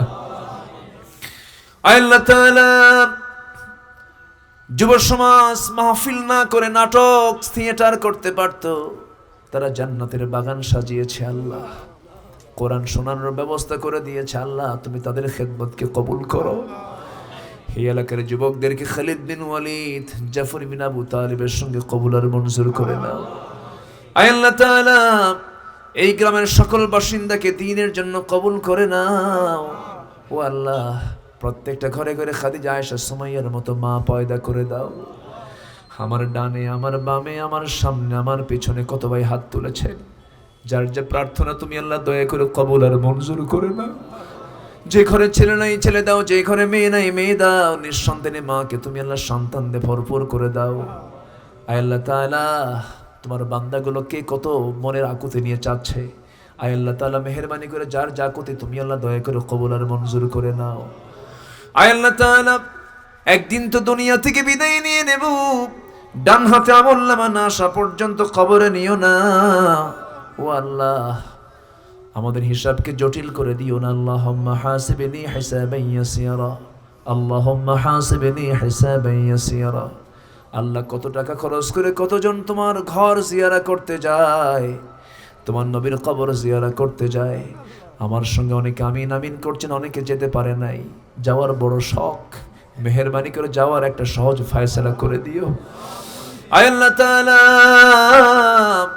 সবার নাম তো আমার জানা নাই, যার যা চাওয়া তুমি আল্লাহ পাওয়া করে দিও। যুব সংঘের সভাপতি শফিউল আলম ভাইকে তুমি আল্লাহ কবুল আর মঞ্জুর করে নাও। আল্লাহ তাআলা, তৌহিদ ভাইকে তুমি আল্লাহ কবুল করে নাও। সালাউদ্দিন ভাইকে তুমি আল্লাহ কবুল করে নাও। আজকের অতিথি মহোদয়কে তুমি আল্লাহ কবুল আর মঞ্জুর করে নাও। আল্লাহ তাআলা, একদিন তো দুনিয়া থেকে বিদায় নেব, কোন দিন বিদায় নেব জানি না, মরতে যখন হবে শহীদি মওত কপালে জুটাইয়া দিও। আল্লাহ তাআলা, গোটা পৃথিবী জুড়ে মুসলমানদের চরম চরম নিধন চলছে আল্লাহ, মুসলমানদের প্রতি চরম জুলুম চলছে। ফিলিস্তিনের শিশুরা বাবাকে হারায়া, মাকে হারায়া একা একা চলাফেরা করছে। ওই ছোট্ট ছোট্ট শিশুরা বোম্বিং এ বাপ মা হারিয়ে ফেলেছে, নিজের পাটা উড়ে গেছে। ওই শিশুরা বলতেছে, ও বিশ্বের মুসলমানেরা, তোমরা আমাদের পক্ষে কথা না বললে আমরা আল্লাহর আদালতে তোমাদের বিরুদ্ধে মামলা দেব। আল্লাহ, আমরা কি জবাব দেব? আমরা কি জবাব দেব রে আল্লাহ? তোমার কাছে ফরিয়াদ করে এই সংকট থেকে উত্তরণের জন্য আল্লাহ ওমরের মতো একটা নেতা মুসলমানদের জন্য তুমি আল্লাহ পাঠাইয়া দাও। আল্লাহ তাআলা, কোন দিন দুনিয়া থেকে বিদায় নেব জানি না, মরণ যখন চলে আসবে নিথর দেহ ঘর থেকে টান মেরে বের করে দেবে। বউ ভয়ে কাছে আসবে না, সন্তানরা চিৎকার করে কান্নায় ভেঙ্গে পড়বে। গোসলখানায় গোসল করাইয়া দেবে রে, গোসলটা হয়ে যাবে, সেলাইওয়ালা কাপড় চুপড় কেচি দিয়ে কাটবে, ওই কাপড় আর পরতে দেবে না, সুন্দর কাপড় চলবে না, সেলাই চলবে না, সাদা একটা কাপড় কিনে এনে টান মেরে ছেড়ে দিয়ে গলার মধ্যে ঢুকাইয়া দেবে। যার কোনো সেলাই নাই, পকেট নাই, বোতাম নাই, মাথায় বাঁধন, পায়ে বাঁধন দিয়া দিয়া রে গোসলটা করাইয়া দিয়া সব টেনে হেসড়ে জানাজায় নিয়ে যাবে। জানাজা শেষ হয়ে যাবে রে, জানাজা শেষ হওয়ার পর এমন পালকিতে চড়াবে, মরার পরে মানুষ জীবনে একবারই চড়বে রে, সব নিয়ে চলে যাবে, কবরে শোয়া দেবে, বাঁশ চাপা দেবে, মাটি চাপা দেবে, রেখে চলে আসবে চিরতরে, কারোর সঙ্গে কোনো সম্পর্ক নাই। ওই কবরে 24 ঘন্টা যেতে না যেতে মাথার চুলে শ্যাম্পু দিলাম, কাজ হলো না, চুলগুলো খসে খসে পড়বে, 3টা দিন চলে যাবে, শরীরের সমস্ত চামড়াগুলো গলতে থাকবে, তেল সাবান কোনো কাজে লাগলো না। 7 দিন চলে যাবে, 7 দিনের মাথায় পেটের নাড়ি ভরে সব চোখ মুখ কান নাক দিয়ে বের হতে থাকবে রে আল্লাহ। 3 মাস চলে যাবে, কবর খুঁড়ে দেখা যাবে ওই কবরে কয়েকটা হাড় গরু ছাড়া কিছুই নাই রে। আল্লাহ বুঝতে পেরেছি তুমি ছাড়া কোনো বন্ধু আমার ওলি নাই, আল্লাহ তুমি আমার আপনজন, মেহেরবানি করে তোমার সঙ্গে আমার মহব্বতটা বাড়াইয়া দাও। মওতের সময় সবার জবানি জারি করে দিও লা ইলাহা ইল্লাল্লাহু মুহাম্মাদুর রাসূলুল্লাহ।